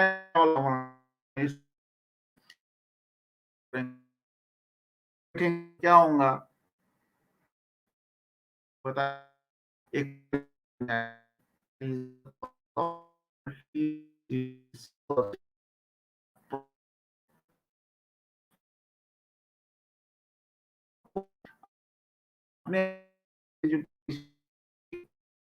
ऑलरेडी द चेयरमैन स्टेट में उन्होंने लागू कर दिया। यूनिवर्सिटी, एकेडमिक यूनिवर्सिटी और ऑटोनॉमस यूनिवर्सिटी, जैसा आपका HUPM ऑटोनॉमस दर्जा दिया है, आपको फ्रीडम है, आप कोई भी कौन सा भी रिसर्च अपडेट कर सकते हैं। उसकी बेनिफिट बहुत है, कुछ ड्रॉबैक भी है, लेकिन बेनिफिट बहुत है। आप अपने हिसाब से रिसर्च कर सकते हैं। अमरावती यूनिवर्सिटी में, संत गाड़गे बाबा अमरावती यूनिवर्सिटी में कुछ रिस्ट्रिक्शन आते हैं, ऑटोनॉमी नहीं है हमको, हमको पूरा एक्ट के हिसाब से चलना पड़ता बहुत सी जगह पे। तो मल्टी डिसिप्लिन रिसर्च में आप अपना तरह से सब लोगों को बैठा के अपना व्यू सामने रख सकते हैं। This is about multi disciplinary. Third one is cross disciplinary research. ये सबको पता होना चाहिए, फैकल्टी को, मुझे लगता है जिनको पता नहीं होगा, क्योंकि वो रिसर्च करना है तो आपको 5-6 अप्रोच पूरा पता होना चाहिए। Means one discipline from the perspective of the other, एक है उसके साथ बाकी के अटैच हुए हुए। Researchers to step out of their out of the comfort zone, जिनका जो कंफर्ट जोन निकाल के work across the academic boundaries, जो बाकी के, to capture the world from the different perspectives, सबसे इंपॉर्टेंट है। viewing one discipline from the perspective of the other, सबके साथ बैठ के आपको उसका निचोड़ निकालना है। We have to find the truth, और क्या उसको बोलेंगे, fact, with the help of the other disciplinary, that is cross disciplinary. In brief में आपको यह सामने चारों भी आपके सामने आ जाएगा। So transdisciplinary research is another, is the research effort conducted by investigators from different disciplines working jointly to create the new conceptual theory, new नया तैयार करेंगे वो। देखो यहाँ discipline, single discipline, multi discipline, inter discipline and trans discipline, दोनों के बीच में एक तीसरा तैयार हो जाए। मैं एक सिंबॉलिकली आपको सामने रख रहा हूँ। Disciplinary, discipline, multi discipline, inter discipline and trans discipline means that integrate and move beyond the discipline specific approach to address the common problem. ये ट्रांस डिसिप्लिन रिसर्च अपने यहाँ बहुत कम होता है, अपने यहाँ इंटरडिसिप्लिनरी और मल्टी डिसिप्लिन के ऊपर ज्यादा जाते हैं। और this is the commonly use interdisciplinary research, जो आप अभी यूनिवर्सिटी एक्ट 2016 में महाराष्ट्र गवर्नमेंट में जो पब्लिश किया है, उसमें according to the interdisciplinary approach के ऊपर ज्यादा बल दिया। उन्होंने एक इंटरडिसिप्लिनरी फैकल्टी बना दिया, जिसमें education, physical education, home science, social work, उसके बाद आर्ट, ऐसे बहुत से सब्जेक्ट उसमें डाले हैं। जैसा साइंस एंड टेक्नोलॉजी एक डिसिप्लिन है, उसके बाद फैकल्टी है, उसके बाद ह्यूमैनिटी है, देन कॉमर्स एंड मैनेजमेंट है, और ये fourth one is interdisciplinary faculty. इसमें बहुत से सब्जेक्ट एक में आते हैं और उसी हिसाब से अपने को रिसर्च करना है। सो what is interdisciplinary research approach? Means research involve combining two or more academic disciplines. We are academic education, physical education, home science, social work, these are the academic discipline. We are working together, two or more, दो से ज्यादा होना चाहिए, then अपन interdisciplinary. Intra में एक ही आता है, intra में ओनली वन, इंटर में दो से ज्यादा, टू और more than two. And it draws the knowledge from several other fields like sociology, philosophy, uh, physical education, anthropology, psychology, economy, etc. It is about the creating something by taking across the boundaries. उससे अपने को knowledge ज्यादा प्राप्त हो सकता है। जैसा मैंने यहाँ एक सिंबॉलिकली बताया कंप्यूटर साइंस, ये रिसर्च है, अपना इंटरडिसिप्लिनरी स्टडीज है जो अपन फैकल्टी बोलते हैं, ये रिसर्च है। इंटरडिसिप्लिनरी में ऐसा फिजिकल एजुकेशन का एजुकेशन आना चाहिए, अपने पास सोशोलॉजी भी आ सकता है, ह्यूमैनिटी का अपने साथ, साइंस एंड टेक्नोलॉजी का, we can take the subject from the faculty of science and technology, law के साथ अपन रिसर्च कर सकते हैं।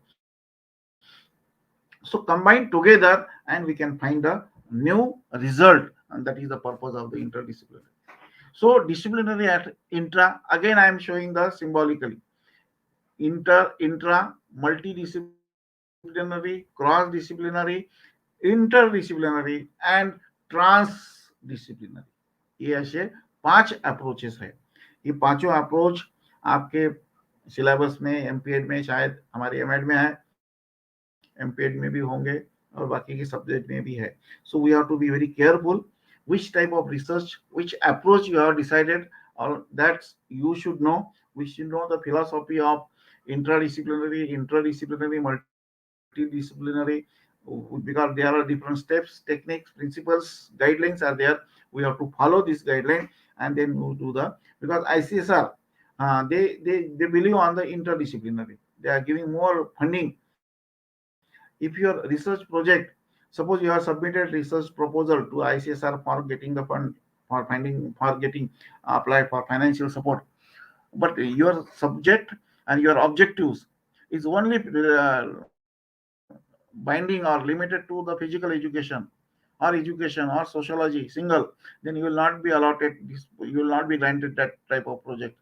But if you involve the other subjects, and I tell you, you will get the benefit. You will get the sanction letter from the ICSR and you will get the fund also. So purpose behind this one is our approach should be multidisciplinary or interdisciplinary or cross-disciplinary. Then and then only we can get more knowledge, and that will be useful in solving the problem of the society. This is also this is I have taken from the net today morning. Intra cross with the help of some carrot and some vegetables. अब इस पर से आपको पूरा ख्याल में आया होगा। इंट्राडिसिप्लिनरी एक ही है, सिंगल है, cross disciplinary different different vegetables है, मल्टी में सब मिला के एक के ऊपर बैठे हैं, और इंटरडिसिप्लिनरी लिक्विड में सब कुछ डाल दिया अपन ने, और ट्रांस में आप ट्रांसफरेंट ट्रांस तो उसको ऐसा स्टेजेस आते हैं। ओके, ये ऐसा है, चारों पांचों approach you should be very particular about the, you should, as a researcher we should know all the approaches. Why multidisciplinary approach? Why we should know, why need of the multidisciplinary? Because उसका पीछे reason है, many educational problem, that their educational physical educational problem and their solution is not possible in one discipline. देखो, physical education ये education के साथ related है, education physical education statistic के साथ रिलेटेड है, स्टैटिस्टिक मैथमेटिक्स के साथ रिलेटेड है, मैथमेटिक्स फिजिक्स के साथ रिलेटेड है, फिजिक्स केमिस्ट्री के साथ रिलेटेड है। ये सब ऐसा एक के ऊपर ऐसे कनेक्टेड है। इसीलिए मैं अकेला चल रहा हूं ऐसा नहीं चलता, इसीलिए इंपॉर्टेंट है multidisciplinary approach. You can make connection between the disciplines in education and physical education. See the correlation with it, that already I told you. Research scholar also issue more relevant, timely, and less fragmented, and you'll get more experience. Most of the content of the education or physical education is the result of multidisciplinary approach. Learning disability, because this is my area of the research. I have done the research project. I have submitted uh, three projects. One project submitted to the ICSR based on the learning disability. So when I studied learning disability, I read the books of the medical science, because learning disability is related with the medical science. So medical science and education, that is they are correlated. Without the help of medical science, I didn't get मुझे वो मिल नहीं सकता मुझे उसका basic idea, क्योंकि जब learning disability is the neurological disorder, जो अपना ब्रेन है, ये जो क्रोमोसोम्स रहते हैं अपने शरीर में, और डिसऑर्डर होती है, वायरिंग रहती है उसमें, उसको बोलती वायरिंग वर्ड यूज किया है, जो different different left brain right brain, उसका जो अंदर ये कनेक्टिविटी रहती है, इसका स्टडी सबसे पहले किया मेडिकल साइंस, और उसका इफेक्ट मुझे लर्निंग के ऊपर देखना है, उसका मेमोरी से साथ है, क्योंकि उसका इफेक्ट होता है during the birth, pre birth and post birth, before birth, during the birth and after birth, उसका एनवायरमेंट का effect, some factors they are affecting on the child baby at the time of birth. So that will get effect at the time of, जब वो बच्चा class में आता तब उसको समझता नहीं है, वो अपन बोलते हैं बुद्धू है, गधा है, उसको समझता नहीं है, ऐसे बच्चे, जैसा एक पिक्चर निकला था तारे जमीन के ऊपर, that तारे जमीन के ऊपर, that movie based on the learning disability, that is the research done in the medical science and in the field of education, and that वो रिजल्ट था, वो उसमें जो ईशान नाम का लड़का था, वो सब बोलते कि लड़का बहुत अच्छा नहीं है, लेकिन उसके पीछे का रीजन था उसका न्यूरोलॉजिकल डिसऑर्डर, एक न्यूरॉन, एक अपने नर्वस सिस्टम रहती है ब्रेन के अंदर बीच में, शायद साइंस के लोग जानते हैं, उसमें थोड़ा सा डिसऑर्डर हो गया है, कम ज्यादा हो गया है, तो फिर ऐसे बच्चे कोई डिस्लेक्सिया, डिस्ग्राफिया, डिसकैलकुलिया, ऐसी 3 टाइप की डिस्लेक्सिया, सॉरी लर्निंग डिसेबिलिटीज है। डिस्लेक्सिया बोले तो जो पढ़ नहीं सकता हो, लिख सकता है, डिस्ग्राफिया लिख नहीं सकता है, डिसकैलकुलिया वो मैथमेटिक्स नहीं कर सकता है। सो ये 3 टाइप क्यों निकले after research?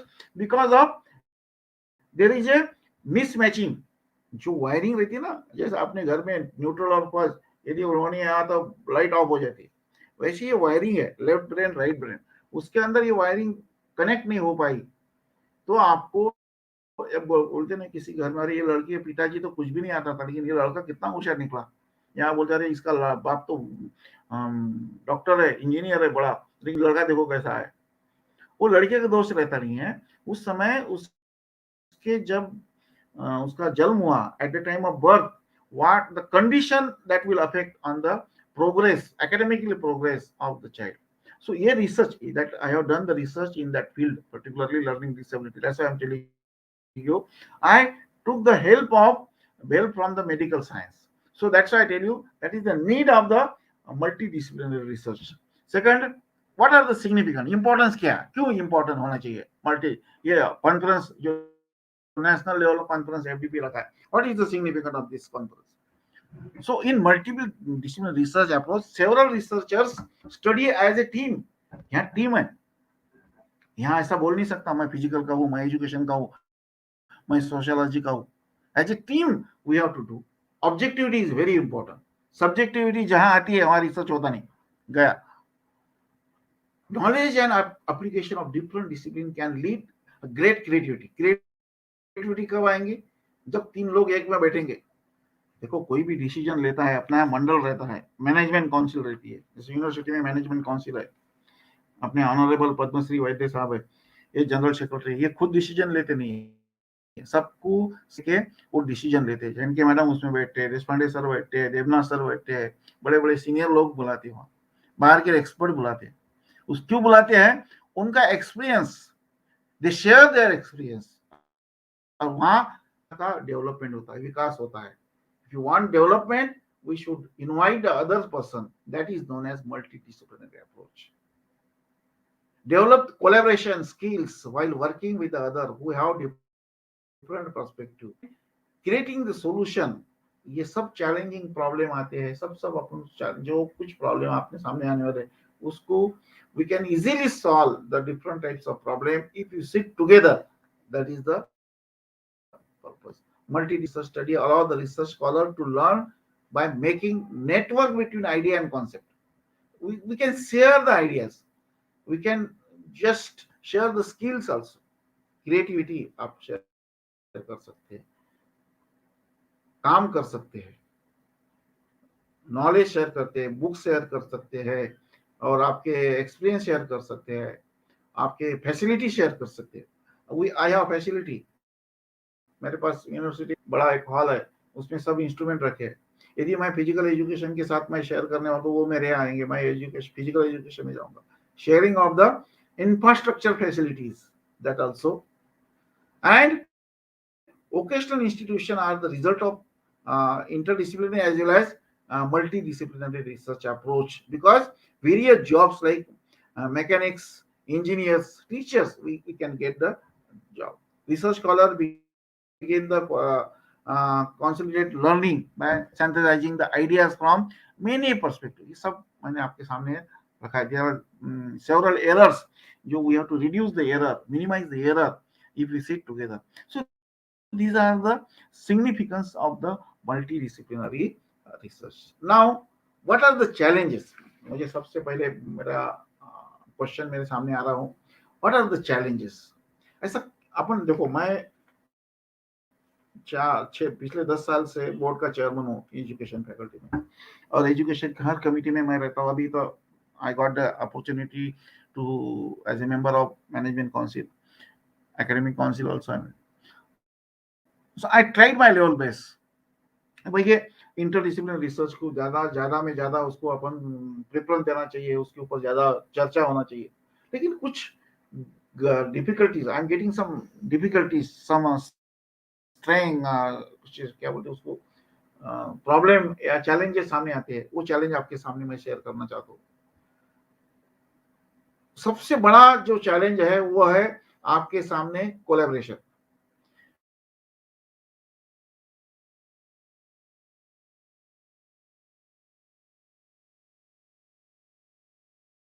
Collaborator of the eminent person, collaboration of the researcher एक साथ बैठते नहीं. Without collaboration of different institution or university, we cannot undertake the interdisciplinary or multidisciplinary research. क्या होता है, हम हमारे घर में खुश है, वो अप्रोच नहीं चलता है. वो that is the challenge. So broad minded जब तक होंगे नहीं, we have to think broadly, globally. Then and only then we can sit. We can call the person from the other country. Just मैंने HUPM में देखा है, बहुत से लोग, हमारे सूर्यकांत पाटिल सर बोल रहे थे, एक चाइना से कोई लेडी आई थी, उन्होंने उनको योगा सिखाया. तो ये क्या होता है, इंटरेक्शन होता है, आदान प्रदान हो रहा है दो कंट्री में. तो अपन उनको सिखाएंगे, वो अपने यहाँ से सीख जाएंगे. बरोबर है, अपन को उनकी से सीखने, we get the opportunity to learn the things which are not present in India. We can learn from the Chinese, we can learn from the Japanese. So there should be collaboration, internationally collaboration among the institutions, particularly academic, particularly physical education. Why we are not getting more medal in the Olympic or Asian game? First time अभी थोड़ा सा Olympic में अपन ने improvement किया, but as compared to the population of the countries, सब देशों की population का, if you compare the population, facilities, compare the facilities, talent, if we compare the talent, इसके ऊपर का जो एनालिसिस करने के बाद we can say that we are getting very low position in the medal tally. What is the reason? इसके ऊपर अपन ने सोचा कभी? That is the research. उसके ऊपर सोचना, क्योंकि अभी ये बड़े बड़े इमिनेंट पर्सन आपके फैकल्टी डेवलपमेंट प्रोग्राम में सर ने बुलाया है, मैडम ने बुलाया है, वो आपके सामने वो रखेंगे. लेकिन उसके ऊपर चर्चा होना चाहिए. Faculty development programme only certificate के लिए नहीं होना चाहिए, या मुझे कैश में प्रमोशन मिलेगा इसलिए नहीं होना चाहिए. The faculty development program is the incentives given by the UGC. PhD करेंगे तो 4 इंक्रीमेंट मिलेंगे, इंसेंटिव्स है. क्यों? कि भाई आप पीएचडी करो, कम से कम रिसर्च करेंगे तो नॉलेज बढ़ेगा, हम आपको इंसेंटिव देते, हम आपको ड्यूटी लीव देते, जाओ। पहले तो पैसे भी मिलते थे ये ऐसे कोर्स करने के। So see the purpose behind this one, हमारे कुलगुरु बोलते आपको जाना है, आप बाहर के कंट्री में जाके आओ। क्यों? यदि मैं वहां जाऊंगा तो कुछ सीख के आऊंगा और मेरे बच्चों को, मैं फैकल्टी को बताऊंगा। ये कोलैबोरेटिव अप्रोच होना चाहिए हर टीम लीडर के ऊपर। जो प्राचार्य है, प्रिंसिपल है, जो मुझे सुन रहे हैं, उनको मैं रिक्वेस्ट करता हूँ, बी ब्रॉड माइंडेड।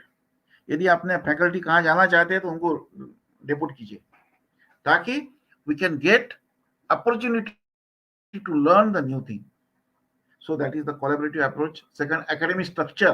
देखो एकेडमिक स्ट्रक्चर अपना सभी के पास सभी फैसिलिटी रहती नहीं है। ये सबसे बड़ा चैलेंज है। मेरे पास कुछ इंस्ट्रूमेंट नहीं है, मेरे पास स्टैंडर्डाइज टेस्ट नहीं है, मैं डेवलप करूंगा तो मुझे पैसा बहुत लगता है, मेरे यहाँ फैकल्टी कम है, मैं कम फैकल्टी में डिपार्टमेंट चला रहा हूँ, गवर्नमेंट की पॉलिसी है, they are not going to post the teachers, I don't know why. So in that case, if I have collaboration with the other institution, I will call them to teach the subject, I will take the guidance from them। वो एक मेरा challenge है, structure नहीं हो रहा है। Financial provision, third obstacle with me or with all the institution except HUPM। HUPM के पास बहुत पैसा है क्योंकि उनका बड़ा इंस्टीट्यूशन है। मैंने बहुत से इंस्टीट्यूट देखा, उनके पास पैसा नहीं है। ऐसे इसमें वो क्या रिसर्च करेंगे? और यूजीसी ने भी स्टॉप कर दिया पैसा प्रोवाइड करना। पहले UGC they were giving the financial support to the researcher, minor project, major project. उस समय मैंने भी किया था 2010 में, अभी तो वो भी बंद कर दिया, एक्सेप्ट अभी इंडिया में ICSR चल रहा है। Most of the institutions are not allotted adequate grants for research work। Research work बोलते तो एक एडिशनल सब्जेक्ट है, जानते हो। हमारे, मैंने तो ऐसा भी देखा है कुछ MA में, सोशियोलॉजी में, मैंने उस दिन मैं एडमिशन कमेटी में बैठा था, उनको ऑप्शनल रखा है, रिसर्च लेना है क्या लो, नहीं तो फिर एकेडमिक सब्जेक्ट लो। अरे ऐसा क्यों? एजुकेशन में मैंने कंपलसरी किया, you must have to take the submit the dissertation, then and then only you will get the MA degree, I think MPhD also research degree। so मैं तो ये बोलना चाहता हूँ कि ये BSc में और BCom में रिसर्च पढ़ाना चाहिए। क्यों रिसर्च PG में पढ़ाते, कहाँ तो ऑप्शनल रख रहे? वो बेसिक रीजन है अपना, that is the faulty education system। I will say that I recommended all the educationalists or the curriculum framework persons, eminent person, why not to start the research after 12? We can start, let them do। जब research करेंगे तो सोचना शुरू होगा, 5H plus 5W plus 1H, why, where, when, how, whom। जब तक question पूछेंगे नहीं, इसलिए मैंने पहला एग्जांपल लिया था, is a habit of questioning is the research. जब तक अपन क्वेश्चन पूछेंगे नहीं, और अपन सब्जी लेने के लिए जाते हैं, आई हैव सीन दैट बड़े बड़े लोग जितना बोला उतना, वो सब्जी वाली जो अनपढ़ पढ़ी लिखी नहीं है, उसने बोला भाई आपने 4 सब्जी लिया, इसके 200 रुपए होते, आपने 200 रुपए दे देते। लेकिन ये नहीं पूछते व्हाई 200, इट्स 190, वो बहुत कम लगता है आपने। So asking the question, you can ask the question to your brother, sister and your wife or your husband every time, then slowly that will build the research attitude among the students, among the teachers। ask the question, but that is not happening। so financial provision, that is inadequate financial allotment to the grant to the institution, that is the one of the biggest, I will say that, big challenge for multidisciplinary approach। some opportunities I am giving, time मेरे पास 10 minute है, उसमें पूरा करता हूं। सब opportunities अपने पास है, opportunities, sorry, am I audible? Sir, I am audible? Yes. Sir, am I audible? Yes, sir, you are audible, sir. Yes, क्योंकि यहाँ की लाइन गई है लेकिन मेरा इंटरनेट चालू है, इसलिए थोड़ा सा प्रॉब्लम। 1 मिनट में, Okay, sir. okay। so there are some opportunities, because opportunity कौन सी है, क्योंकि जैसा एक रिसर्चर है, उसकी फाइनेंशियल कंडीशन ठीक नहीं है, उसके लिए कुछ एजेंसीज है, फंडिंग एजेंसीज है, वो आपको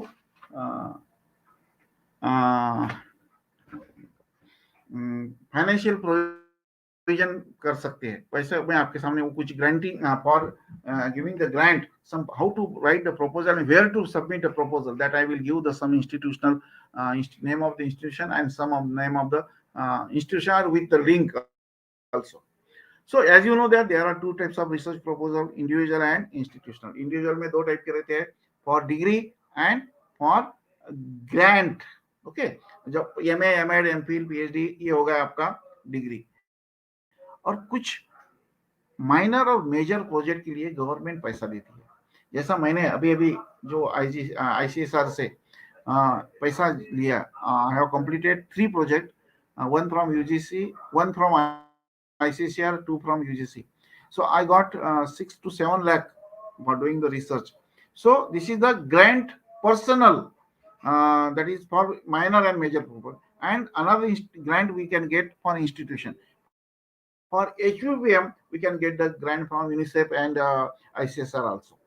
So first one is University Grant Commission. They are also going to, though they are staffed for the minor and major, but if you want to just open the research institution or research what you call research hostel, because we got some grant in the Amravati University. Central for Scientific and Industrial Research, CSIR, www.csir hrdg.res.in, ये website का नाम है, आपका snap ले सकते हैं इसका। Indian statistical institution है, यहाँ आपको ग्रांट मिल सकती है, यहाँ अप्लाई कर सकते हैं। Indian council of social science research, जो मैंने अभी अभी यूज नाम लिया उसका, ICSR, मैंने यहाँ सबमिट, अभी एक मैंने प्रपोजल सबमिट किया है, पिछले 2 महीने के पहले उसकी लास्ट डेट थी।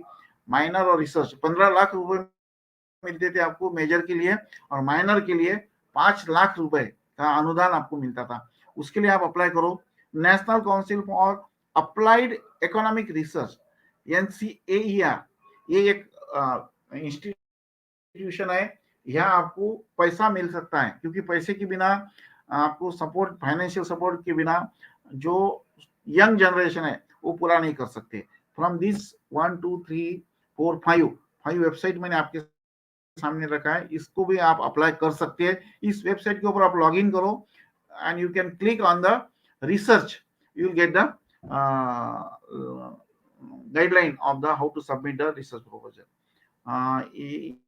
इसके बाद नीपा सबसे अच्छा है, अभी इसका नाम चेंज हो गया है, national institution of public finance and policy, then institution of economic growth, Indira Gandhi, ये सबको पता है, Indira Gandhi national centre for the art, Indian council for culture relation and Indian council of historical research and department of science and technology.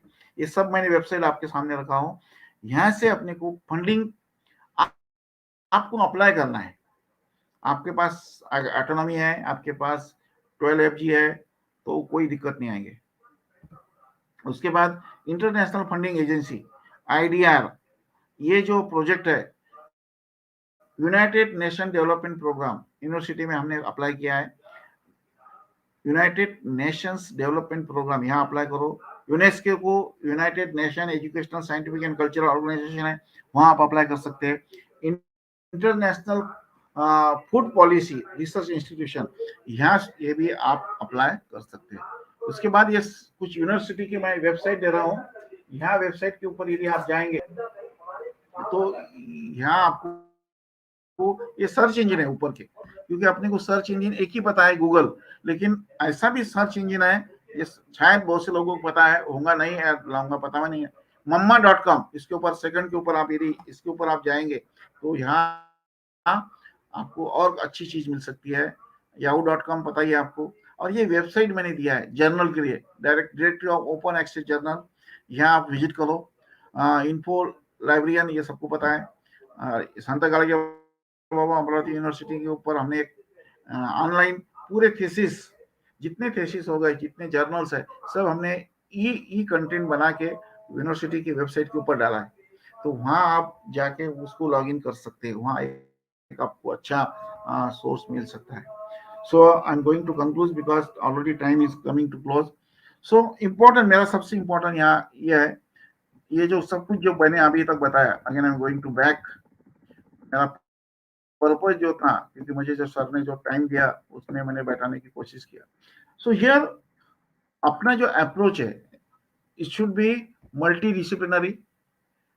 एक subject के ऊपर concentrate नहीं किया करना चाहिए, बाकी के we have to concentrate other subject also. Interdisciplinary, multidisciplinary, cross-disciplinary, transdisciplinary, interdisciplinary. That approach you should know, and there are some guidelines you have to follow. Then what are the need and significance of multidisciplinary research? क्यों जरूरत है, मैंने आपके सामने रखा है. कौन कौन से obstacles है, that only important is financial, collaboration, academic infrastructure, that these are some obstacles, some difficulties that we can overcome, that challenges that also we can overcome. Some funding agencies, list of funding agency I have given here, that also you can visit the this that website and find the way from where we can get the funding, and we can do the, and that we can share with the student also. So conclusion is that development of any country, मैंने इसके पहले बताया, develop and developing country depends on the quality of the multidisciplinary or research. देश research multidisciplinary तो बाद में आएगा. जिस देश में रिसर्च अच्छा है, जापान आपने देखा है, हिरोशिमा नागासाकी के बाद जापान कितने जल्दी ऊपर उभर कर आया है, because of their approach. They have given full time, they have given more budget provision to the education and research. Multidisciplinary research help to develop the critical and analytical thinking skills of the researcher. Therefore, I request all the delegates, multidisciplinary study is the need of an hour. देखो ये सबसे बड़ा आज की जरूरत है. Researchers should to undertake the such type of study, and then only we will be developed country, not developing. We are in the वो branch में, दो ग्रुप में आता, develop and developing country. Upon develop country बन सकते हैं, उसके साथ अपना भी विकास होगा, अपना देश का भी विकास होगा. ये वर्ड के साथ मैं मेरे विराम को मैं वाणी यहाँ रुकता हूँ. और ये जो मैंने आपके सामने स्लाइड शेयर कर रहा हूँ, we have to change the approach. देखो जो पहला आदमी बैठा है वो टेबल के ऊपर हाथ उंगलियां दबा रहा है और वो सोच रहा है मैं क्या करूं, कैसा होगा. मेरे प्रिंसिपल ने, देवनाथ सर ने मुझे कुछ तो बोल दिया और वो उसके ऊपर सोच रहा है. लेकिन दूसरा आदमी, he is writing something, doing the research, and third person is doing the research, means symbolically I am showing, and fourth person is going to submit the research proposal to the different agencies. I tell you, if you do the research, you will enjoy. मैं तो, मुझे लगता ही नहीं है, मेरे पास मेरे department में बहुत सी, मेरे तो लड़के का काम है, गाइड करता हूँ, दूसरे भी लड़के मेरे यहाँ आके बैठे हैं. I enjoy in guiding the research students because we are getting to learn the new things. So बहुत सी chance अपने को मिलता है. With this, thank you very much, particularly Upadhyay sir, Devnath sir, and Kandagale sir for inviting me, and you are listen care patiently. And again I request you, again नया corona आ रहा है, उसको भी अपन हका लेंगे. Stay home and stay safe. Let's fight against the COVID-19. With this word, I conclude my remarks. Thank you very much.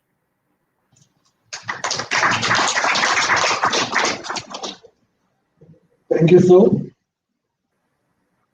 Definitely, this lecture was very fruitful for our student.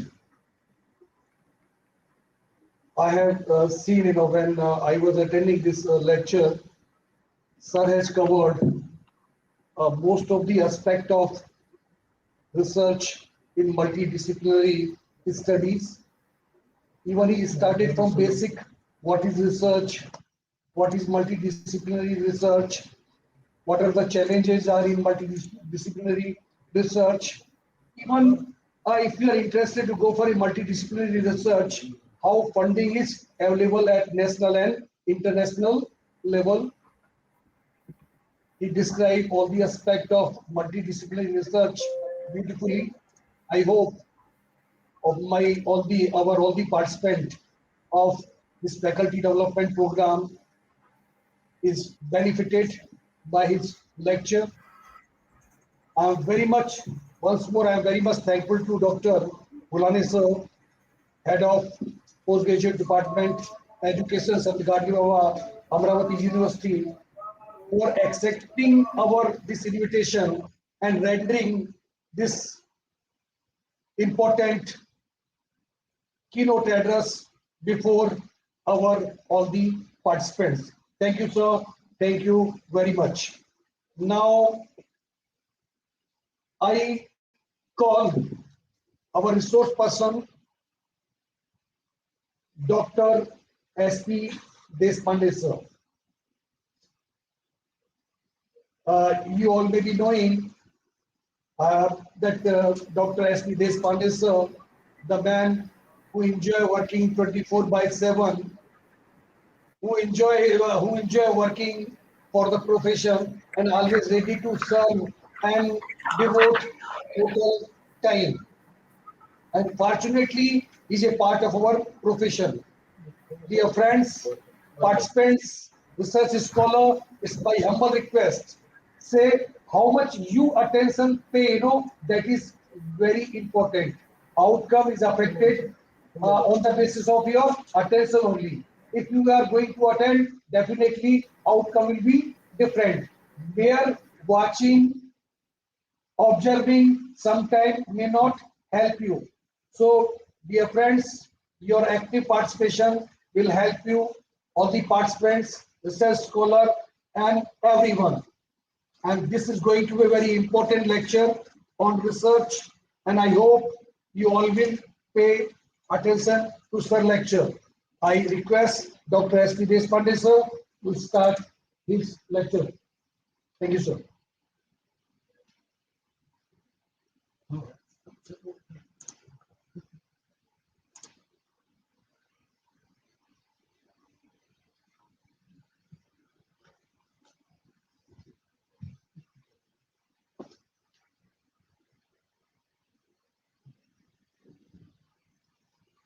Thank you, Dr. Upadhyay sir. I am also thankful to the organizing committee of this 1 week short-term faculty development program for giving me this opportunity to deliver my talk on one topic. The topic which is given to me to throw some light, that is on the intellectual property right. It is a very crucial issue and crucial aspect in the whole research process.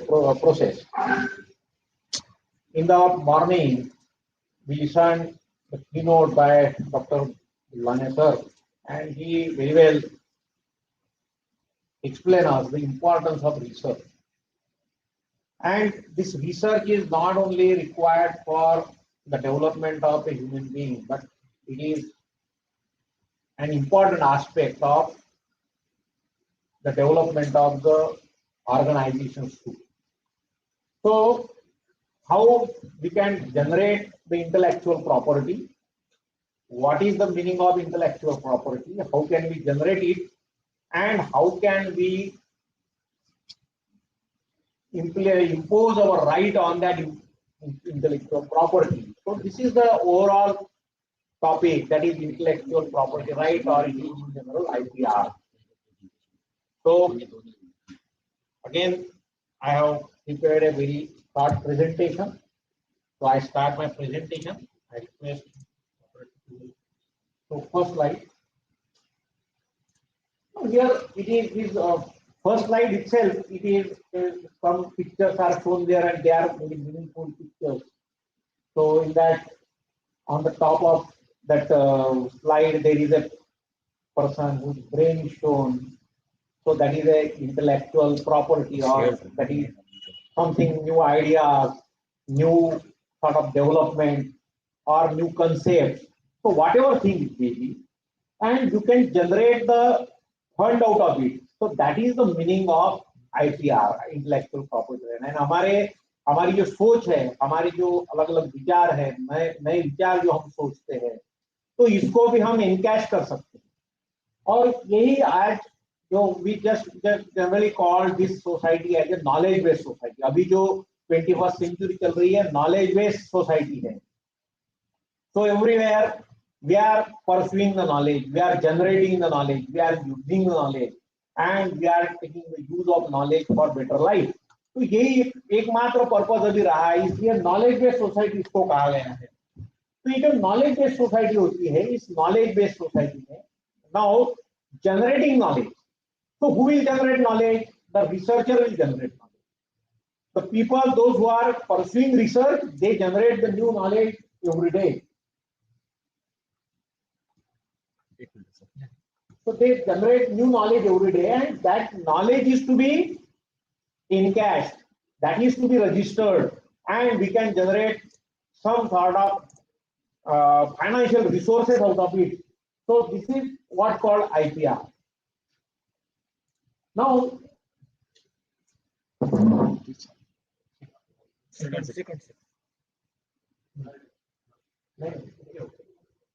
so those who create and harness knowledge shall lead the world. This is a very important statement. आज के जमाने में जो नया knowledge generate करेगा वही दुनिया को लीड करेगा, वही दुनिया को, यानी हम हमारे समाज में रहते हैं तो हम समाज को लीड करेंगे। जो नॉलेजेबल लोग होते हैं, those who have generated knowledge, they have created the knowledge, so they are leading the society, they are leading the country, they are leading the world. In his talk, Bullane sir told that Japan, we take repeatedly the name of Japan, then some countries like USA, etc. So they are leading the world. Why they are leading the world? Because they are generating the knowledge every day. And not only that, they are registering that knowledge and they are earning out of it. And that's why we are asking them for certain new things, and accordingly we start developing our countries. तो ये एक तरीका है जिस तरीके से हम हमारे देश को आगे लेकर चल सकते हैं. Now in a knowledge-based economy, competitiveness of enterprises is based on ability to provide high value-added product at the competitive price. कोई बिजनेस है तो बिजनेस किसका अच्छा चलेगा? जो अच्छा प्रोडक्ट डेवलप करेगा. ये अच्छा प्रोडक्ट होगा इसका मतलब he is trying to refine his product day by day, every day. So whatever he has developed at the start, he is refining it on the basis of the research that company is doing. So companies are modifying their product every day. अभी एक mobile का उदाहरण लीजिए कि आज की date में mobile आता है तो एक 6 महीने में नया मोबाइल का वर्जन आता है, and we go and pursue for that and we purchase that new mobile because it provides some additional features. So research is every day going on in the industries also. That's why they are developing. So that this जो ये हमारा rule है, this rule is implemented or it is compulsory for everywhere. अगर एक organisation है उसको भी अपने को अपडेट करना पड़ेगा, कॉलेज है तो उसको भी अपडेट करना पड़ेगा. So everywhere updation is required. Those people who update their self, they will progress, and that progression is again the significance of the knowledge based society. So knowledge is becoming the predominant element in differentiating enterprises from their competitors. जब हम अच्छा knowledge generate करते हैं तो हम दूसरों से अलग बन जाते हैं, and we show that kind of difference, and the people those who are different, they are preferred. ये general approach है. हम कोई भी जगह जाते हैं, जब आप जैसे यहाँ पर इंस्टीट्यूशन में आते हो, हम मान लो प्रसारक मंडल में एडमिशन लेना है, क्यों लेना है? कुछ तो भी नया है, कुछ तो भी डिफरेंट है. It is something different from other regular counter part जो उसके जनरल इंस्टीट्यूशन होती है उनसे कुछ अलग हो देता है. So that is the important, and accordingly the industries are also doing that kind of practices. They are trying to show their self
Okay, and we want to take the ownership of that IP. हमें उस IP का intellectual property का अधिकार हमारे तरफ लेना, इसे ही IPR कहा जाता है, इंटेलेक्चुअल प्रॉपर्टी राइट.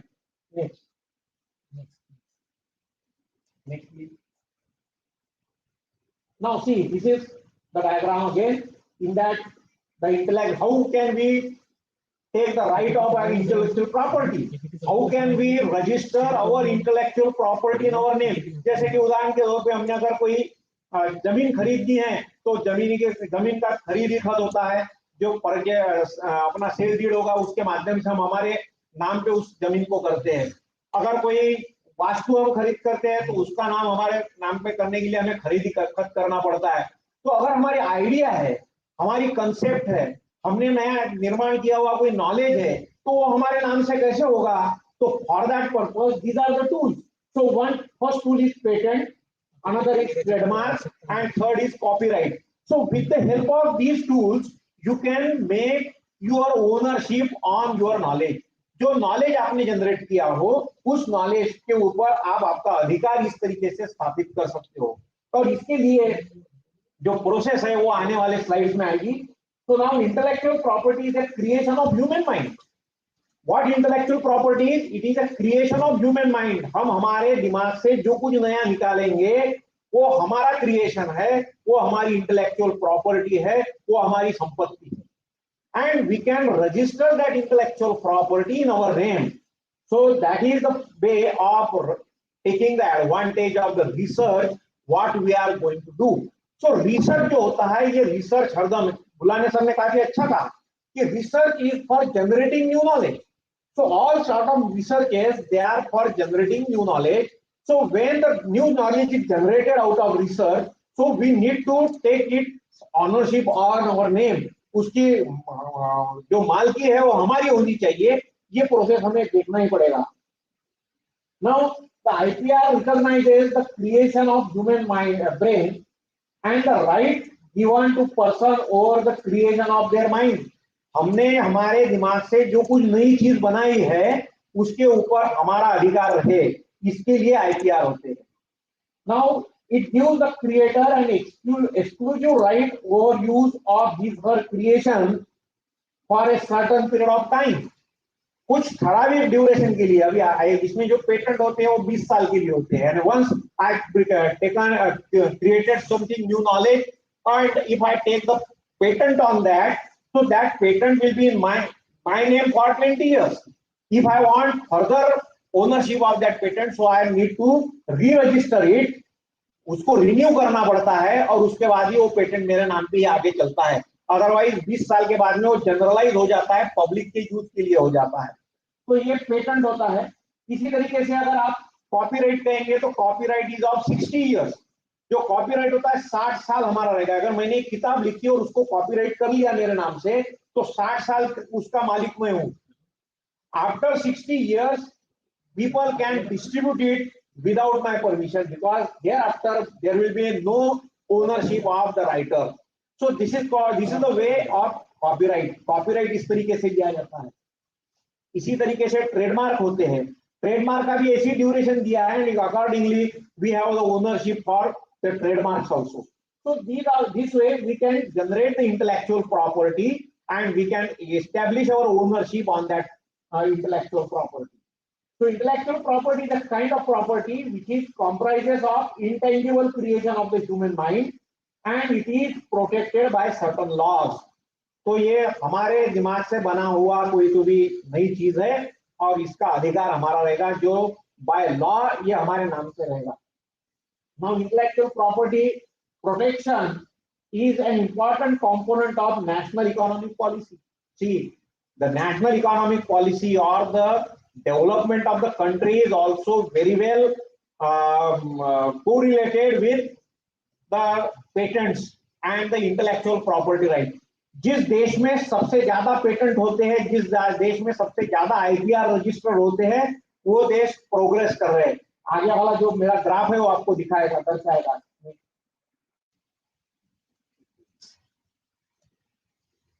ये ग्राफ आपको दिखाएगा. इसमें देखिए आप ये जो छोटे छोटे बिंदु यहाँ पर लगे हुए हैं वो सभी देश दिखा रहे हैं और वो देश का एक जीडीपी है कि देश का जीडीपी कितना, and this line is showing the intellectual property right index.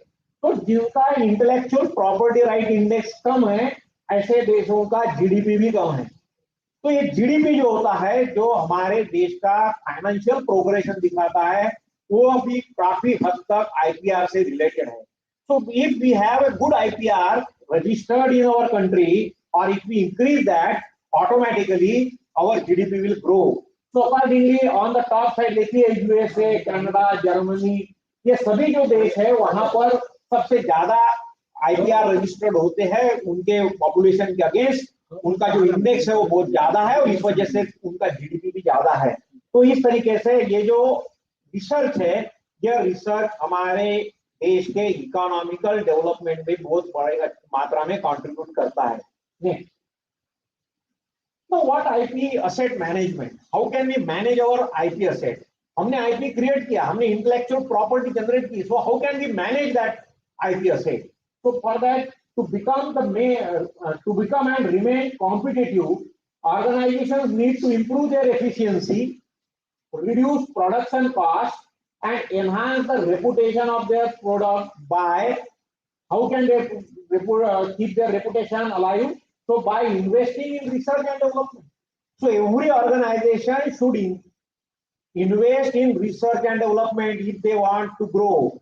अगर उनको खुद की डेवलपमेंट करना है तो उन्हें रिसर्च और डेवलपमेंट में इन्वेस्टमेंट करना ही पड़ेगा। Then acquiring new technology, adoption and acquiring the new technology is another aspect. जब तक नई टेक्नोलॉजी हम हमारे ऑर्गेनाइजेशन में नहीं ले आएंगे तब तक हमारा प्रोग्रेस नहीं होने वाला। So that technology is to be adopted, and again when technology is to be adopted, if it is developed by ourselves, so this will be our IP. But if we are purchasing it from some other, so we have to pay to that organization for that purpose. तो हर जो organisation होती है वो खुद का IP इस तरीके से दूसरे को बेचती है, उसके माध्यम से पैसा जनरेट करेगी। तो हमें भी कहीं ना कहीं ये करना पड़ेगा, acquiring new technology, in improving management practices. We need to change our management practices for this purpose, because we have to give more importance to the IP. We have to give more importance to the research, and if the research is explode in the organization, automatically that organization starts leading the world. So that is the ultimate relation between the research and the status of the organization, and this is true for all sort of organizations too. Then developing, creating and appealing designs, नए तरीके के design तैयार करना, ये भी एक important है, क्योंकि कई जगह जाकर हम देखते हैं नई कुछ चीज देखने को, तो हम उसको ध्यान में रखते रहे वहां भी अच्छी चीज दिखी है ना। नए डिजाइन तैयार करो और उन डिजाइन को आप अपना उसके हकदार आप बनो। तो ये जब डिजाइन होते हैं इनको भी हम कहीं ना कहीं रजिस्टर कर सकते हैं। So registering that those designs is also very important. Effectively marketing their product, जो इंस्टीट्यूशंस अपने प्रोडक्ट को अच्छी तरह से मार्केट करेगा वही ऑर्गेनाइजेशन उससे कुछ ना कुछ अच्छा आउटकम ले पाएगा। अगर कोई एजुकेशनल इंस्टीट्यूशन है तो students are the product of this educational institution, so we have to market our students. So for marketing our student should be something different than others, and for that we have to make our management practices accordingly. We need to change the management practices. We have to provide that much input to our students, and then we can say कि our students are placing somewhere different than others, and automatically that advantage will come to the institution. So this is all together related things. So whenever the institution progress, so this progression is very well related to the IP which is developed and generated in that organization. IP यानी सिर्फ कोई research का कोई outcome होगा, कोई research project लिया, यही नहीं। IP can be anything. If we practice a new thing, so that becomes our IP, and we can register it.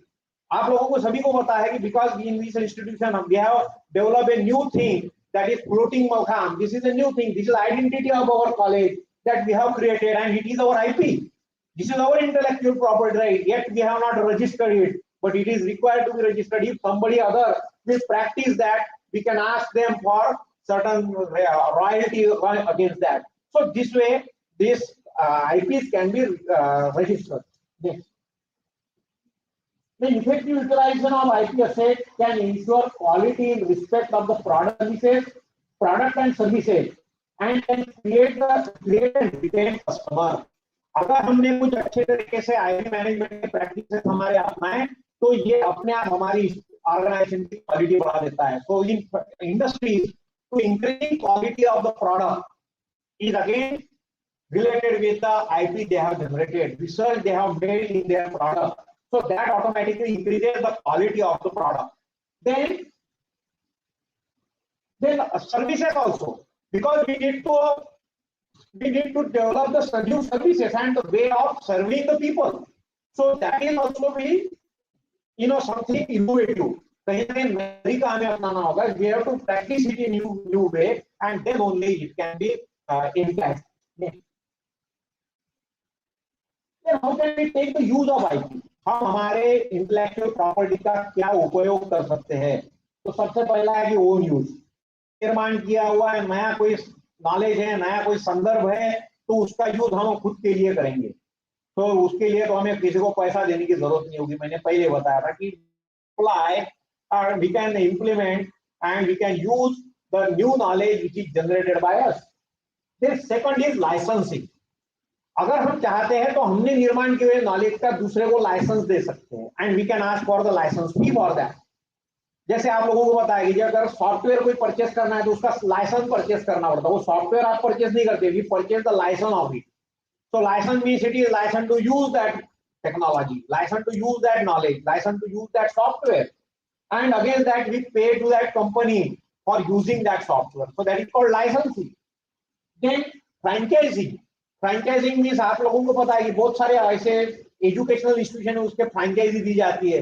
कोई अच्छे प्रोडक्ट्स उसके फ्रेंचाइजी दी जाती है. Franchisee means they are working for those organisations as a their service provider at the local market. तो इस तरीके से फ्रेंचाइजी के माध्यम से हमको फ्रेंचाइजी पे करनी होती है. So that payment franchise, in terms of franchisee, we can earn. Then selling, you can sell your new ideas as whole. आपका पेटेंट करो और उस पेटेंट को बेच डालो किसी इंडस्ट्री को ताकि वो आपको अच्छी रॉयल्टी उसकी दे, और then they start using that technology as their own. So this way the technology can be generated and can be disseminated, propagated among the society. तो इस तरीके से ये नॉलेज प्रोपोगेट होता है, और ये सभी तरीके हैं जिसके माध्यम से हम हमारा नॉलेज लोगों तक लेकर जा सकते हैं. Then kind of IPR laws in India. India में IPR रजिस्टर करने के कौन से नियम है? तो पहला है patent. So you can register your idea, your knowledge as a patent. So for that, under that patent, you can protect the technology. If you have developed new technology, new product, then it can be patented. तो ये patent आप उसका generate कर सकते हो. Then next is copyright. So copyright act जो है वो आया. Copyright act की somewhere in 60s तब से ये copyright act चल रहा है. So copyright means it is to protect the literary and artistic work. अगर कोई राइटअप आपने अच्छा लिखा है, यानी किताब लिखी है, आपने कोई एक आधा आर्टिकल लिखा है, तो उस आर्टिकल की ओनरशिप आपकी रहेगी. It is a new article. और अगर आपने किसी की इसमें डुप्लीकेशन किया तो उसको हम कहते हैं plagiarism. So we try to avoid the plagiarism, and if that is a plagiarism in that article, so that person who is the owner of that real concept, that real knowledge, he start blaming you. So this is a real practice. So copyright is second. Then third is trademark. Then trademark is to protect the words, signs, logos. हमारा लोगो है, जैसे आपको पता है हनुमान राम प्रसारक मंडल का लोगो क्या है, सभी को पता है, H, and in that there is arrow. So that H is our logo. We have registered it. It is our trademark. So this way the logos are registered.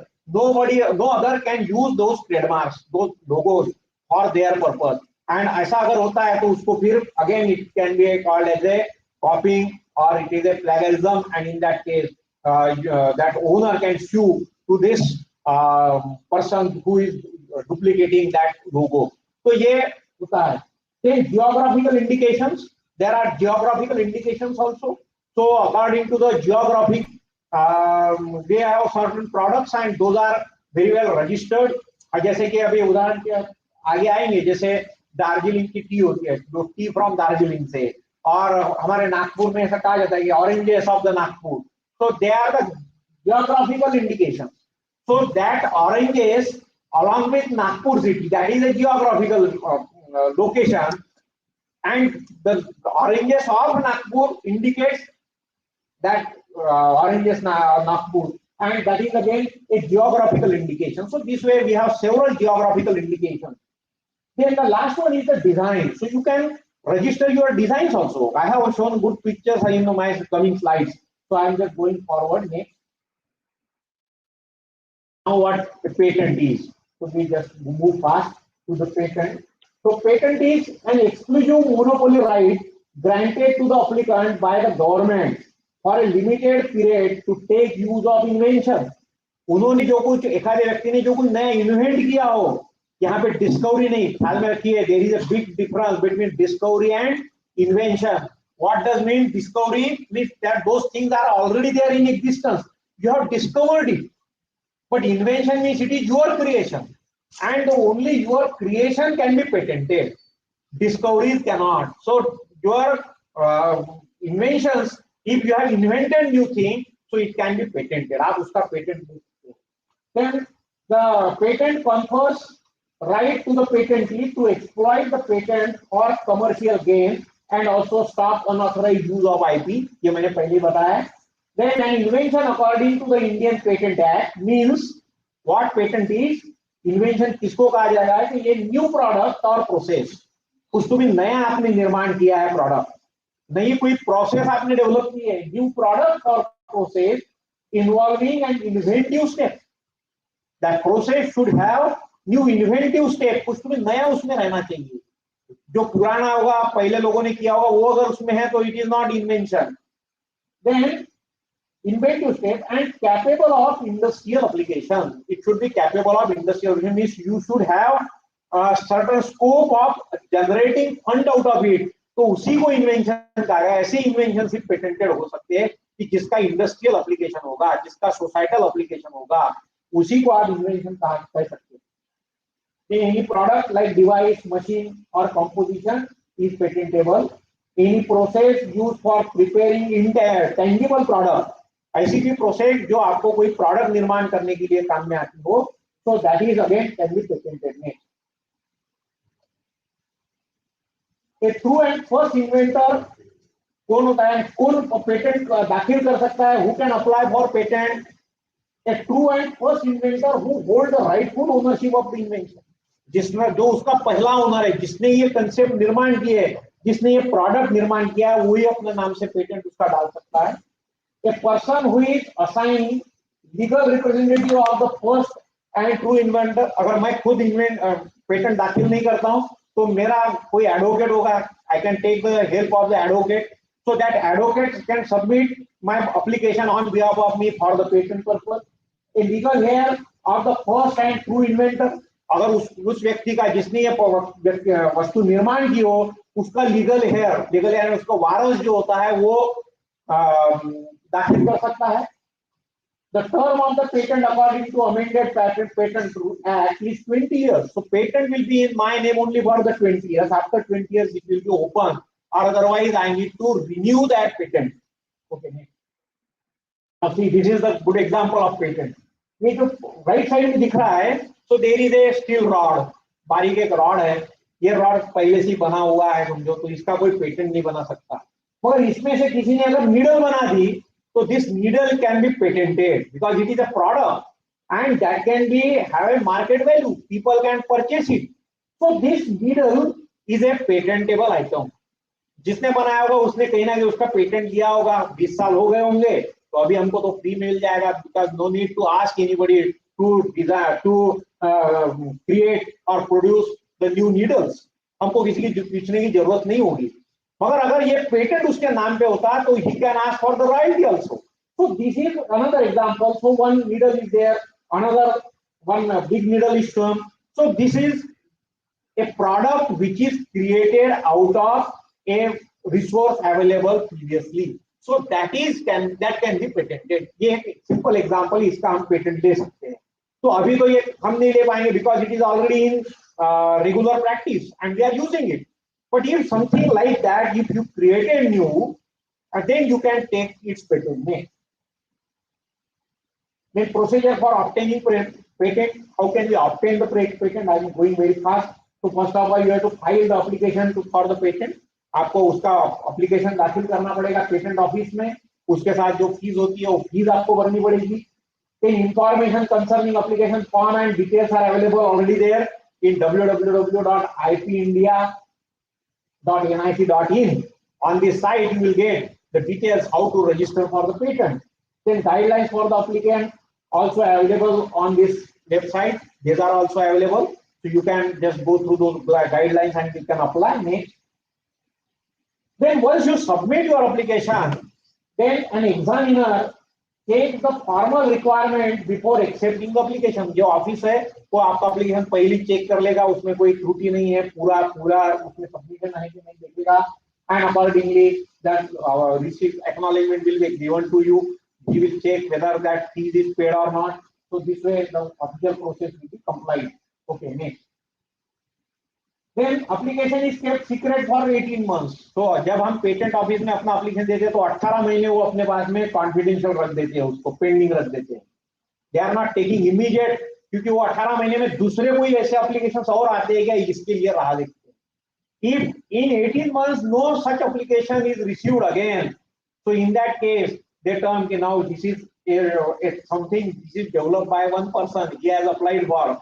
Otherwise जो कोई complications है वो rectify हो जाएंगे. After 18 months, in the 19th month, they publish that application into their journal. IP India क्या करता है, खुद का एक जर्नल पब्लिश करता है और and they publish your patent application into that journal and it will be circulated throughout. सभी लोगों को जर्नल में माहिती मिल जाती है, जानकारी मिल जाती है कि ऐसे कोई पेटेंट एप्लीकेशन आया. And the person who is interested in to oppose that, so he may apply. उसको अपोज करने के लिए कोई अगर चाहता है, उसको लगता है कि ये तो मेरे कंसेप्ट की चोरी इसने की है, तो वो अपना एप्लीकेशन वहां पे दाखिल कर सकता है. The applicant has an option to get his application published before 18 months also.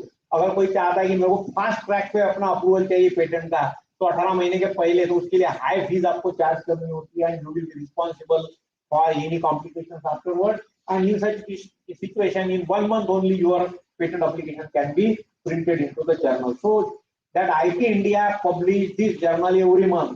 So monthly उसका publication चलते रहता है. Then application is examined on request.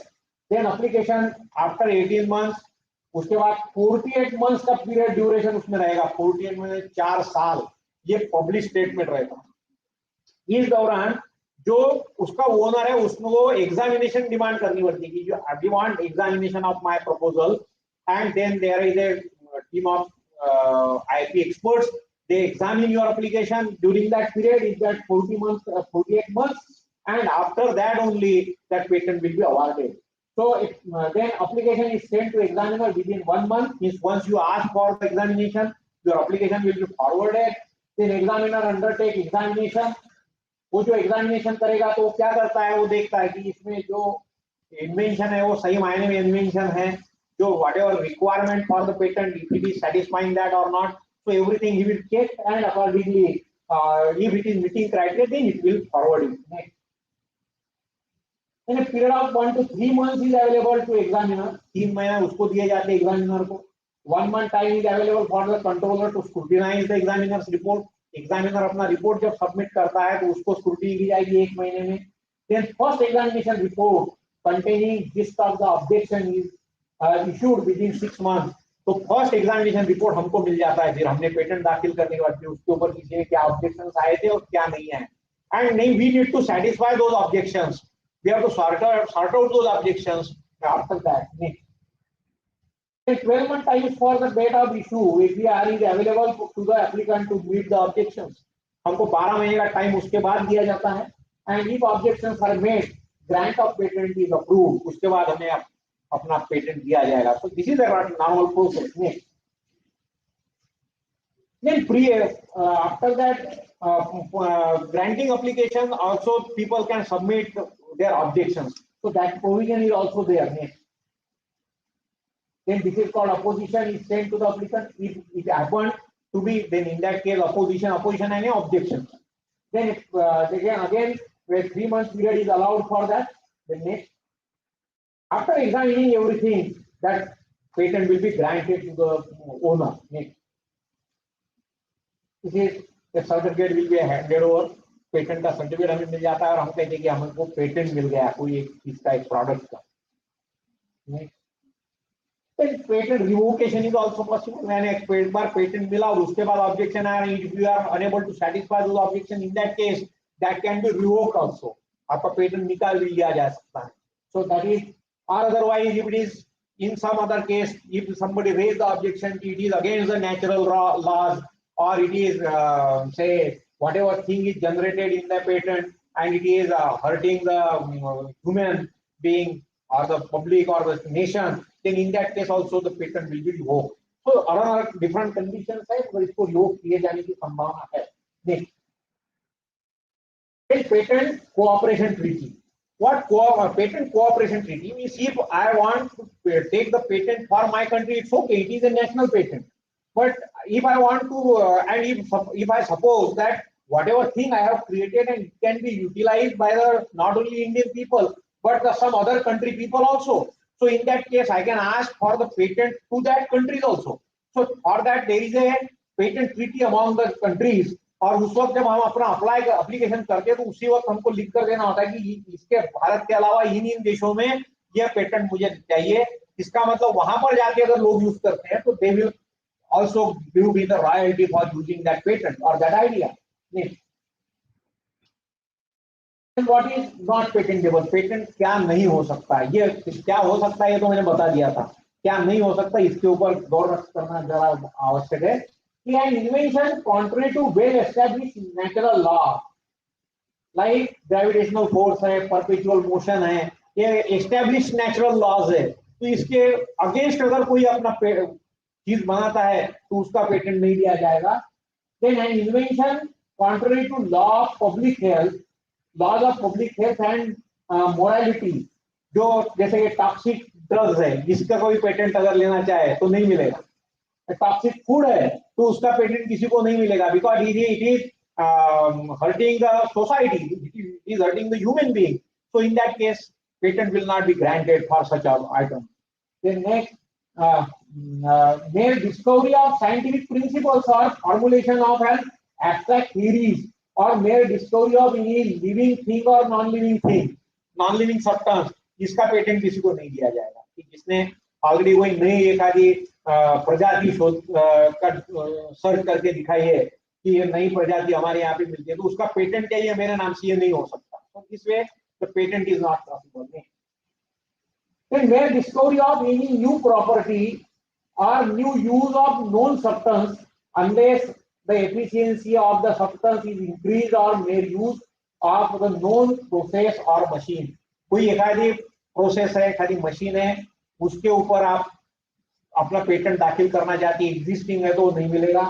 अगर कोई सब्सटेंस है कि जिसमें कोई एडिशन डिलीशन न करते हुए आपने उसका एक नया कोई पर्पस उसका आपने आइडेंटिफाई करके दिया तो उसका पेटेंट अपने नाम से मिलेगा, ऐसे नहीं हो सकता. तो इसमें the patent will not be granted. Method for agriculture and horticulture, मैंने कोई नया एक तरीका ढूंढा खेती की उपज बनाने का तो उसका पेटेंट मैं अपने नाम से ले लूं, ऐसे नहीं हो सकता. Then any method of treatment of human being, doctor ने नई मेथोडोलॉजी डेवलप कर ली अपना ट्रीटमेंट करने की तो उसका पेटेंट नहीं मिलेगा. Then plants and animals in whole or any part thereof other than microorganism, कोई नया प्लांट खोज कर निकाला आपने तो ये डिस्कवरी हो गई. एक्चुअली मैंने इसीलिए कहा कि discoveries are in exclusion, they are not entertained by the IP under patent rule. Patent के अंतर्गत नहीं आएगा, ये डिस्कवरी है. तो नया प्लांट किया इसका मतलब ये प्लांट ऑलरेडी था तो उसको आपने ढूंढा, इस तरीके से होगा. तो हाँ, अगर 2-3 प्लांट को मिलाकर आप कोई नया प्लांट का जनरेशन करते हो तो that can B invention. So that is, this is not naturally available in the nature. So in that case, you can go for its patent. Then the mathematical or business methods or a computer program or algorithm किसी ने नया software बना लिया तो ये कोई patentable नहीं होगा, तो ये पेटेंट नहीं होता, इसको कॉपीराइट, ये सभी चीजें फिर कॉपीराइट में जाती है, जो पेटेंट में नहीं आती वो कॉपीराइट में जाती है।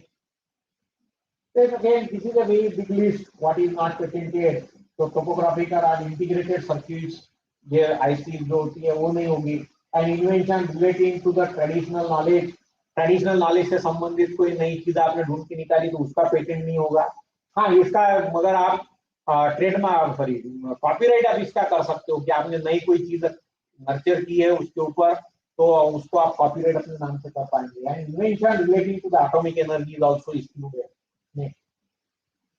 This is all about the patent. Now, what is copyright? अब कॉपीराइट की तरफ चलते हैं थोड़ा सा कॉपीराइट के बारे में. Copyright is to protect someone's work from the copy illegally. अपना वर्क किसी ने इलीगल कॉपी करने से प्रोटेक्ट करना है तो that is called, that comes under copyright. In A copyright gives the owner of the subject an exclusive right over his work. So you will get the exclusive right over your work, whatever you have written. If a work is protected by copyright, no one can imitate, copy or reproduce the original work in any other way by his name. अपने खुद के नाम से दूसरे का copy work आप नहीं कर सकते, ये कॉपीराइट का उल्लंघन होगा. A term of copyright in India is 60 years. मैंने पहले बताया कि बुक है किसी की तो 60 साल उसके नाम से रहेगी, उसके बाद में ये ओपन हो जाएगी, it becomes a open for everybody. Then copyrights are protected by the Copyright Act 1957. 1957 से एक्ट चल रहा है, उसके अंतर्गत आपका कॉपीराइट ये रजिस्टर किया जाएगा. नहीं तो what you can copyright? Music, new music. आपने कोई नया म्यूजिक क्रिएट किया होगा तो उसको आप कॉपीराइट करके सकते हैं, इसका पेटेंट नहीं बनता, ये कॉपीराइट में आएगा. Then books can be copyright. Then manuscripts and other literary work. आपने कोई मैन्युस्क्रिप्ट लिखा है, आर्टिकल लिखा है तो उसको आप कॉपीराइट करके रख सकते हो. फिल्म, आपने एखादा नई फिल्म बनाई तो उसको आप कॉपीराइट करके रख सकते हो. Film is copyright, under copyright, it is not under patent. Then fashion design, then training manuals, then software, then performances. हमारा जो परफॉर्मेंस है उसको हम कॉपीराइट करके रख सकते हैं कि हमारा कॉपीराइट परफॉर्मेंस है. इस तरीके से जैसे मैंने आपको ये बताया था अभी, जो प्रोटीन मलखाम है हमारा, इसको भी हम इसमें ले आ पाएंगे क्योंकि ये परफॉर्मेंस रिलेटेड है, तो we can take ownership of it. Then paintings, हमने कोई नया पेंटिंग बनाया तो उसका कॉपीराइट हमारे नाम से है. कोई उसको बना के उसकी कॉपी करके अगर कोई ग्रीटिंग कार्ड बना देता है तो हम उसको लीगल इशू कर सकते हैं and we can ask the royalty for that because that image is created by myself. तो इस तरीके से ये ओनरशिप होती है. Then the type of copyright registers, ये कॉपीराइट जो होते हैं वो कॉपीराइट ऑफिस में अलग अलग रजिस्टर में मेंशन किए जाते हैं. These are the registers for literary work and other than computer programs. There is one register in the copyright office. Then musical work is in another register. Then artistic work, cinematography, then sound recording, and then computer program, tables and compilations. So these are the categories under which you can register your write-up for the copyright purpose. Yeah.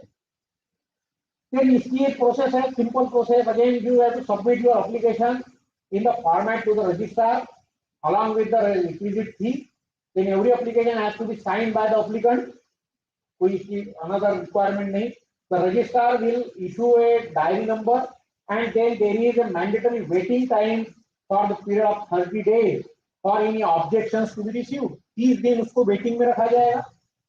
Then if there is no objection received within 30 days, the scrutinizer will check the application for correctness and finally it submit its report to the registrar of copyrights.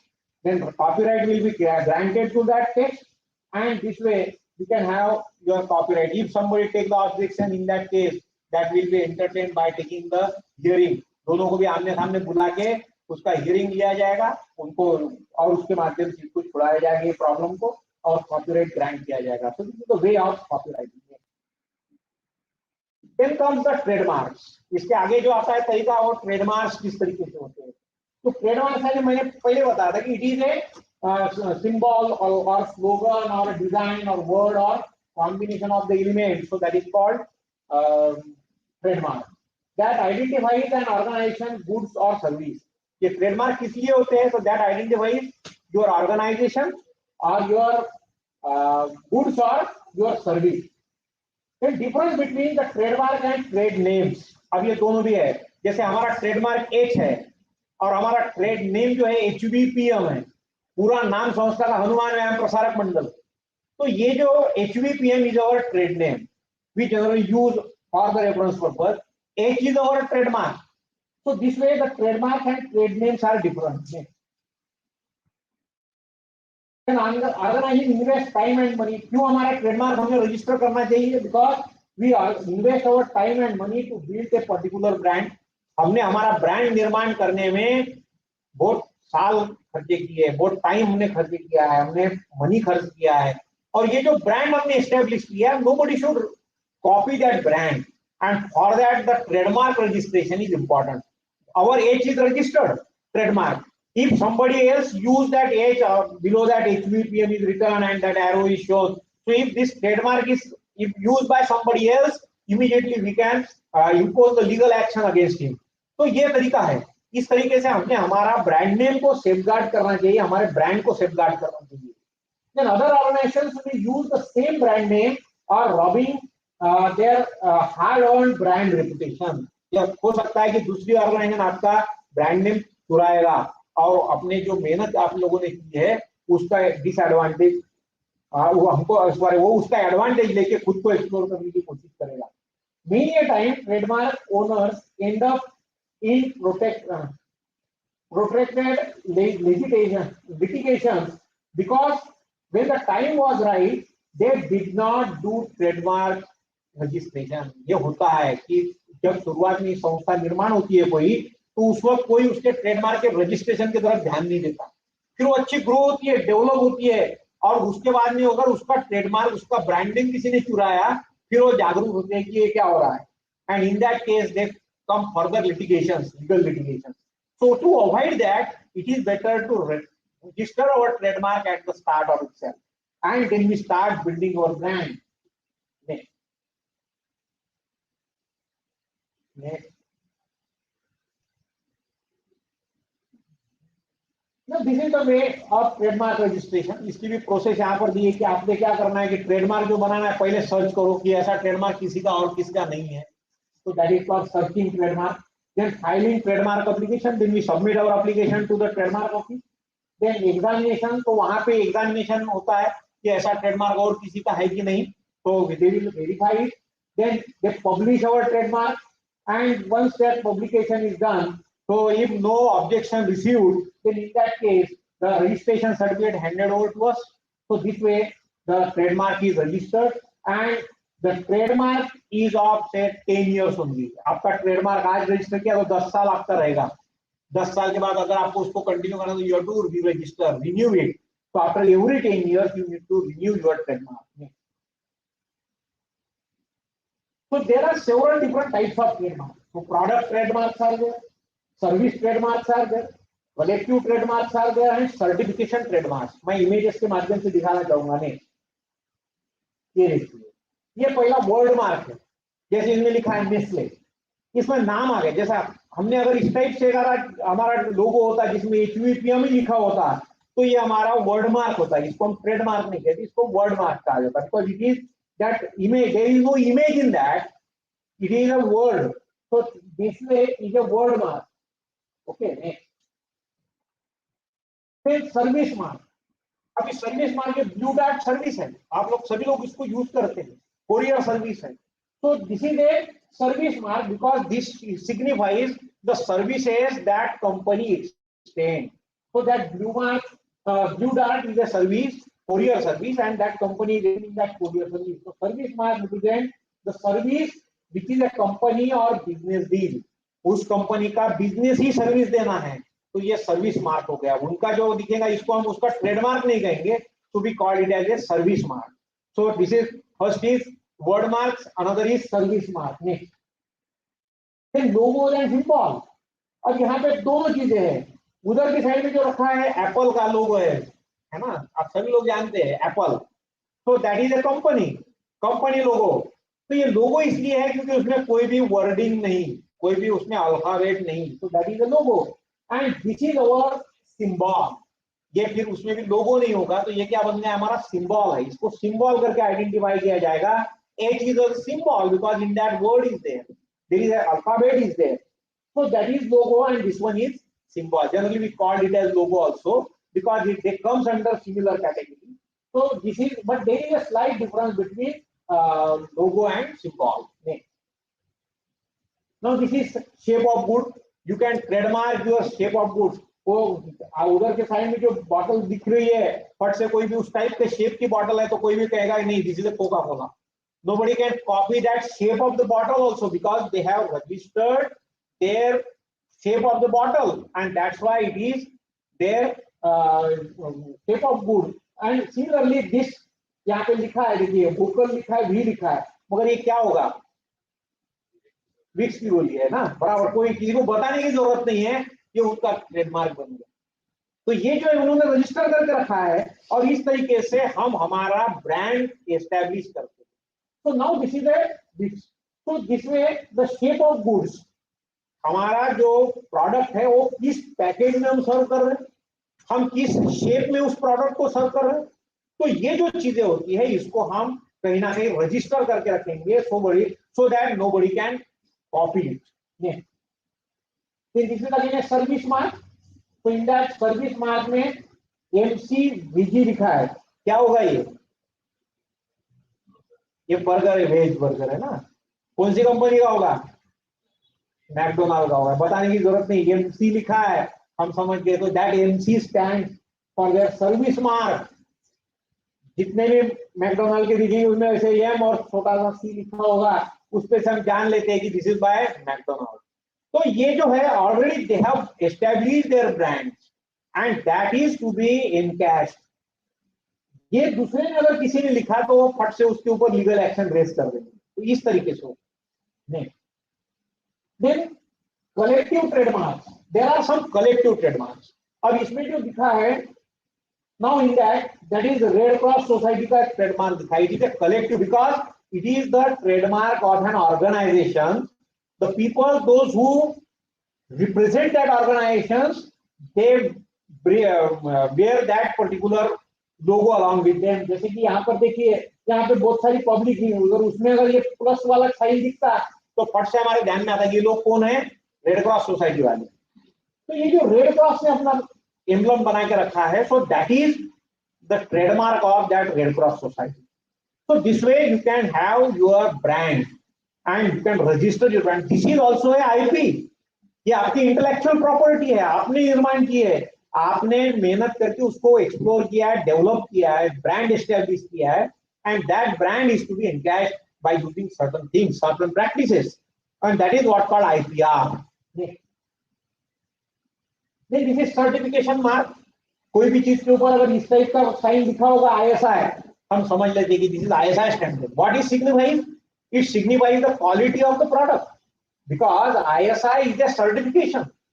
Similarly, ये food safety and standards authority of India, उसका product है, जो भी खाने की चीजें है उसके ऊपर आपको ये FSSAI ये आपको प्रोडक्ट दिखेगा, ये हम देखते हैं. अगर ये है तो इसका मतलब that is a registered and certified product, food product.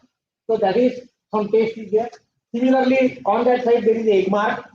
एक मार्क होता है, ये भी फूड प्रोडक्ट के ऊपर कई बार दिखता है आपको. तो ये जो सर्टिफिकेशंस है इन्होंने अपने ट्रेडमार्क ये किए, उनको लिखने की जरूरत नहीं है कि भाई ये हमने आईएसआई, उसको इस पर एक ठप्पा लगा देते हैं ISI. once they put that stamp ISI over their product package, automatically we understand that it is ISI approved. It is certified by ISI, means it is satisfying certain quality standards. And if it is satisfying certain quality standards, then without hesitating, just with the blind eyes, we go and we purchase it because it is already certified. तो ये इसका importance होता है और इस तरीके से हमें ब्रांड एस्टैब्लिश करना पड़ता है. This is a certification mark. तो generally we have this kind of certificate. तो ट्रेडमार्क एक ही नाम है, मगर under that trademark we have several categories. All these categories are our IP. This is our intellectual property. and we have to register it. If somebody use it, again we can go for the legal action. फिर geographical indicators, ये भी मैंने अभी बताया था कि जिसमें इसमें लिखा है आगरा का पेठा, ये जियोग्राफिकल है, कहीं पे भी जाओगे पेठा कहाँ का, तो आगरा का खाना है, अच्छा मिलता है।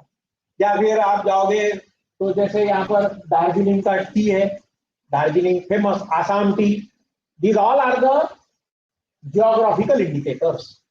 So geographical indicators can also have their trademarks registered, and if we see that particular stamping on somewhere, so definitely we understand, yes, now this is a product which is from that particular region, that particular geographical place. तो इस तरीके से आपको ये geographical indicators होते हैं। Next, अब ये जियोग्राफिकल इंडिकेटर्स के बारे में थोड़ा डिटेल है, मैं इसमें ज्यादा नहीं जाना चाहूंगा कि because we are running out of time. तो geographical indicator means an indication of the good as originating, produce, process and prepared in specific geographical area.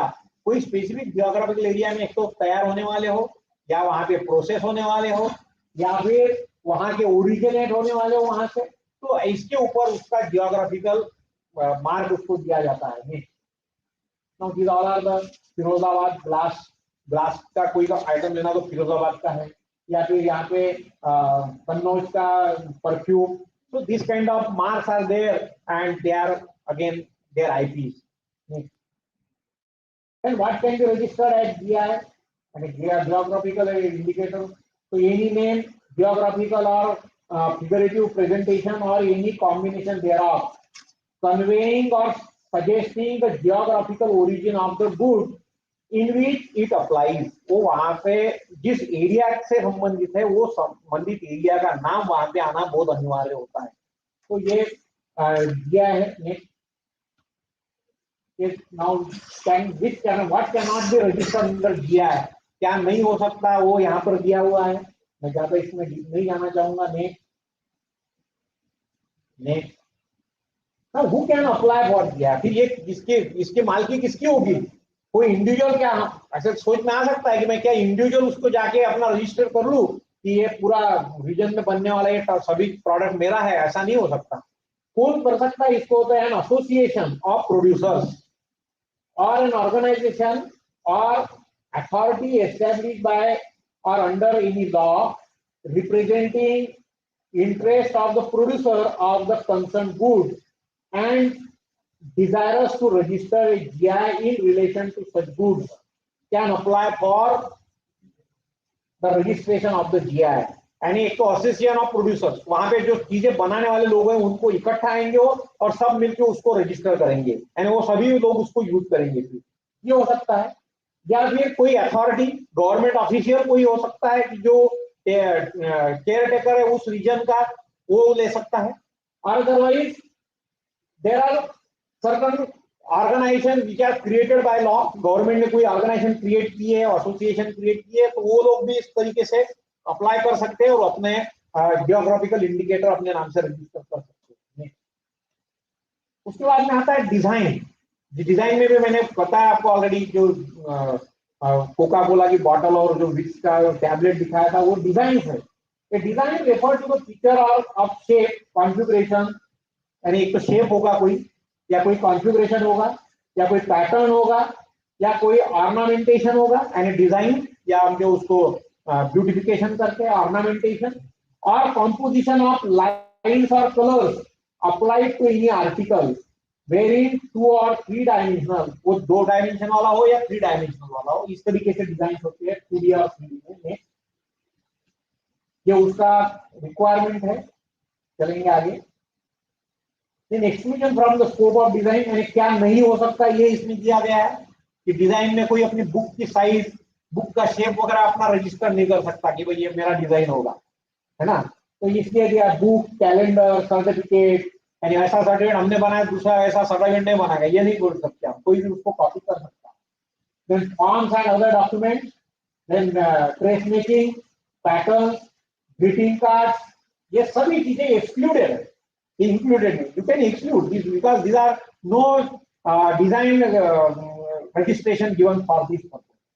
ये लेबल्स, टोकन्स, कार्ड्स, कार्टून्स, तो ये सभी चीजें उसमें, even flag, emblems and science of any country, ये भी कोई कंट्री का साइन है तो उसको कोई भी किसी का अधिकार नहीं उसके ऊपर, anybody can use it.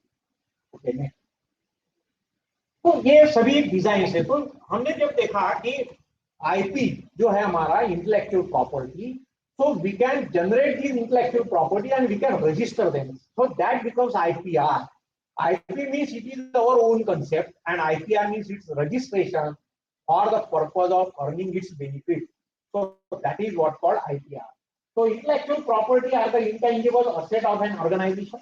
In conclusion I can say कि ये हमारा asset है, जो यहाँ पे क्रिएट हो रही है इंटेलेक्चुअल प्रॉपर्टी, वो हमारा असेट है और उसको हमने इनकैश करना चाहिए। Registration of IP is essential to protect it, हमको हमारे आईपी का रजिस्ट्रेशन करना पड़ेगा for its protection purpose.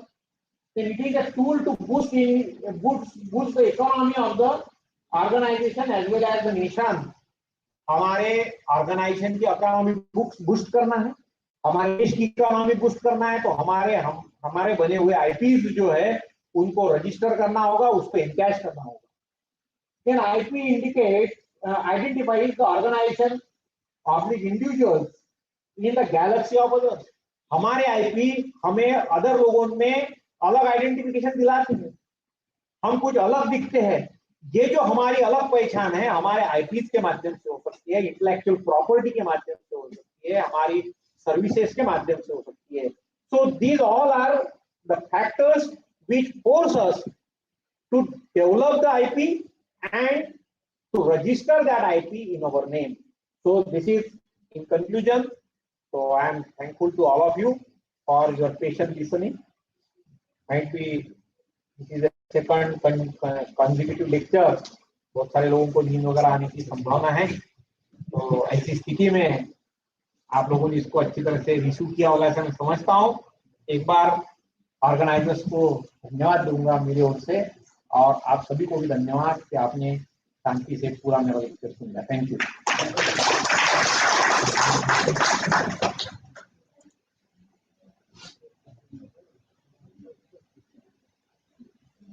Thank you, Dr. Deshpande sir. I should tell you, during this our national level FDP program, we come across a lot of important topics, which may not be part of your regular syllabus. Intellectual property right. I hope you may not be knowing before this. You may not be knowing about this concept before. So definitely this program when we are organized, it will benefit you. We'll come across a lot of concepts which are not part of our study, syllabus. Definitely it become very lengthy, but for learning these new concepts, you have to sacrifice something, We need your endurance. Endurance means when you can sit for a 3 hour, 4 hour, 5 hour, and I hope during this age, you all can bear with us, We too are part of this program. Again, on behalf of my organizing committee and HUPM, Delhi College of Physical Education, we are very much thankful to Dr. S.P. Deshpande sir for this valuable guidance. This was very important topic. I hope apart from this program, in future also, sir will be available for you all guys to give something which is very important related to research. Thank you, sir. Thank you very much. Thank you, sir. For online guys, 3 p.m. 3 p.m. दोस्तों 3 p.m. again we have to connect for this online program. बहुत सुंदर topic है। संगीता खरे वो plagiarism के ऊपर ही बोलने वाली हैं, एंड मुझे ऐसा लगता है अगर आप इस टॉपिक को अटेंड करोगे तो you will know lot of things about the research.